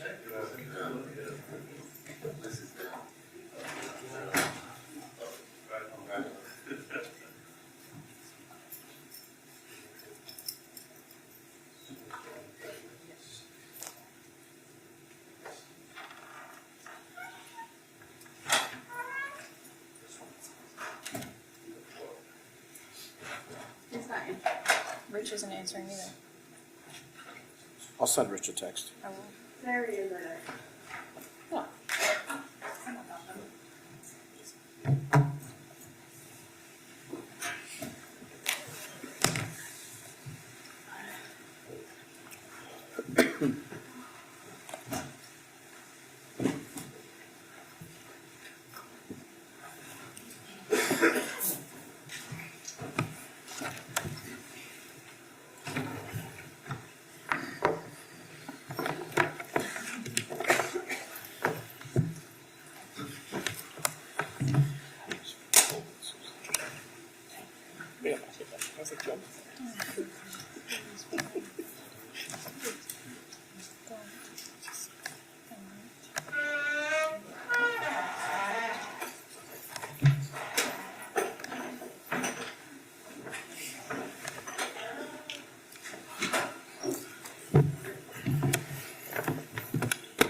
Okay.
All rise. Court's now back in session. Have a seat, everybody.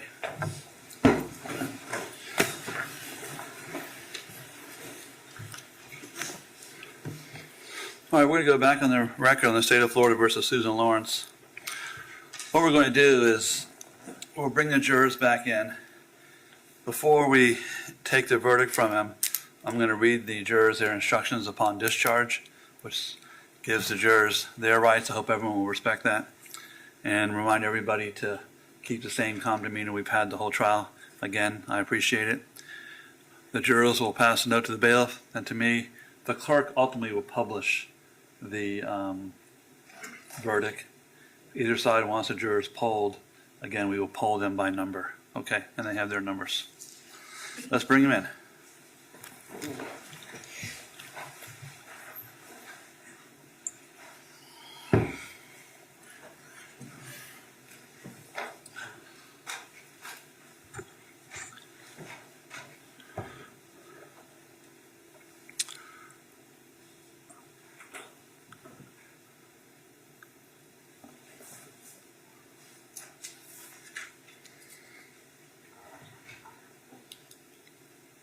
Yes, ma'am.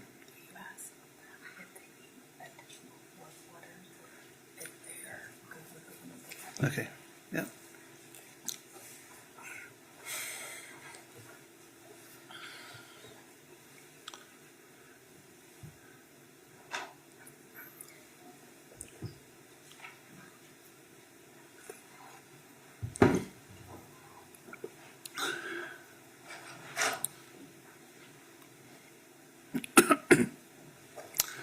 Ladies and gentlemen, it's my understanding you have reached a verdict in this case. Is that correct? What I'm going to read to you is the last instruction. This regards you as jurors.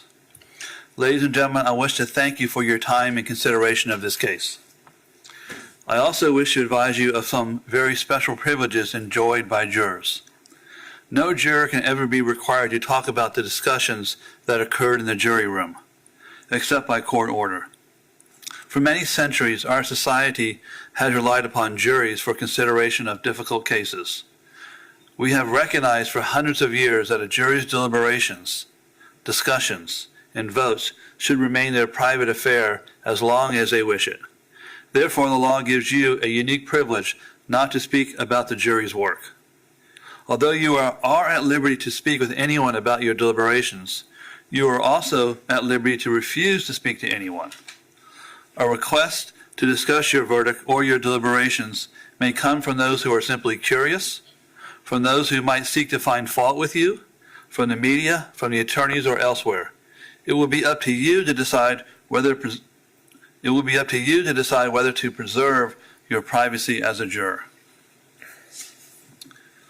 Can you please hand the verdict to the bailiff, please?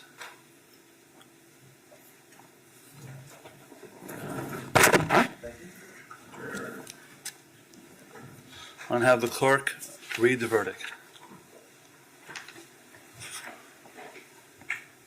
Verdict as to count one. We, the jury, find as to count one of the charge. The defendant is guilty of manslaughter. Did the state prove beyond a reasonable doubt that during the commission of the offense, the defendant personally used a firearm? Yes. So say we all, dated the 16th day of August, 2024. Does either side wish to poll the jurors to be polled? Yes, sir. Madam Clerk, please poll the jurors by number only. Juror number 1, is this your verdict? Juror number 2, is this your verdict? Yes. Juror number 3, is this your verdict? Yes. Juror number 4, is this your verdict? Yes. Juror number 5, is this your verdict? Yes. Juror number 6, is this your verdict? Yes. Ladies and gentlemen of the jury, if you can go back to the jury room, please wait there and I'll discharge you in a few moments, okay? Here we go. Also, here's the last one. Oh wait, I don't think I dated that. Let me get that one back.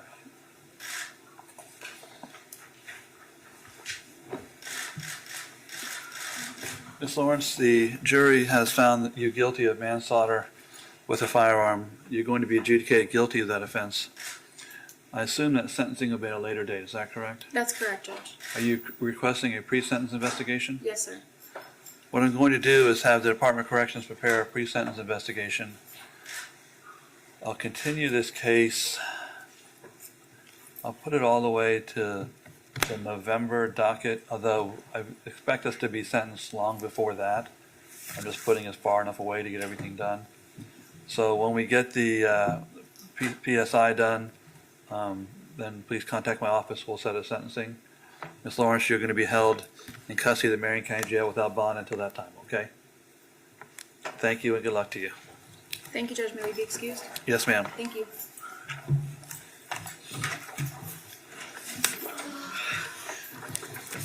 Oh God, thank you. I understand, but we also need for that, okay?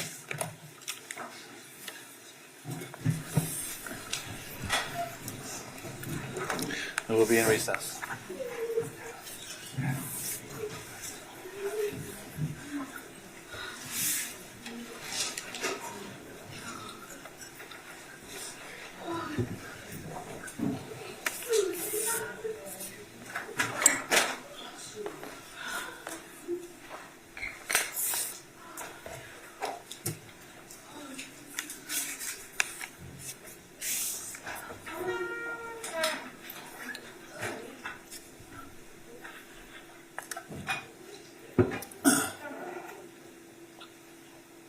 All right, course, let me recess. Thank you, everybody. Have a nice day.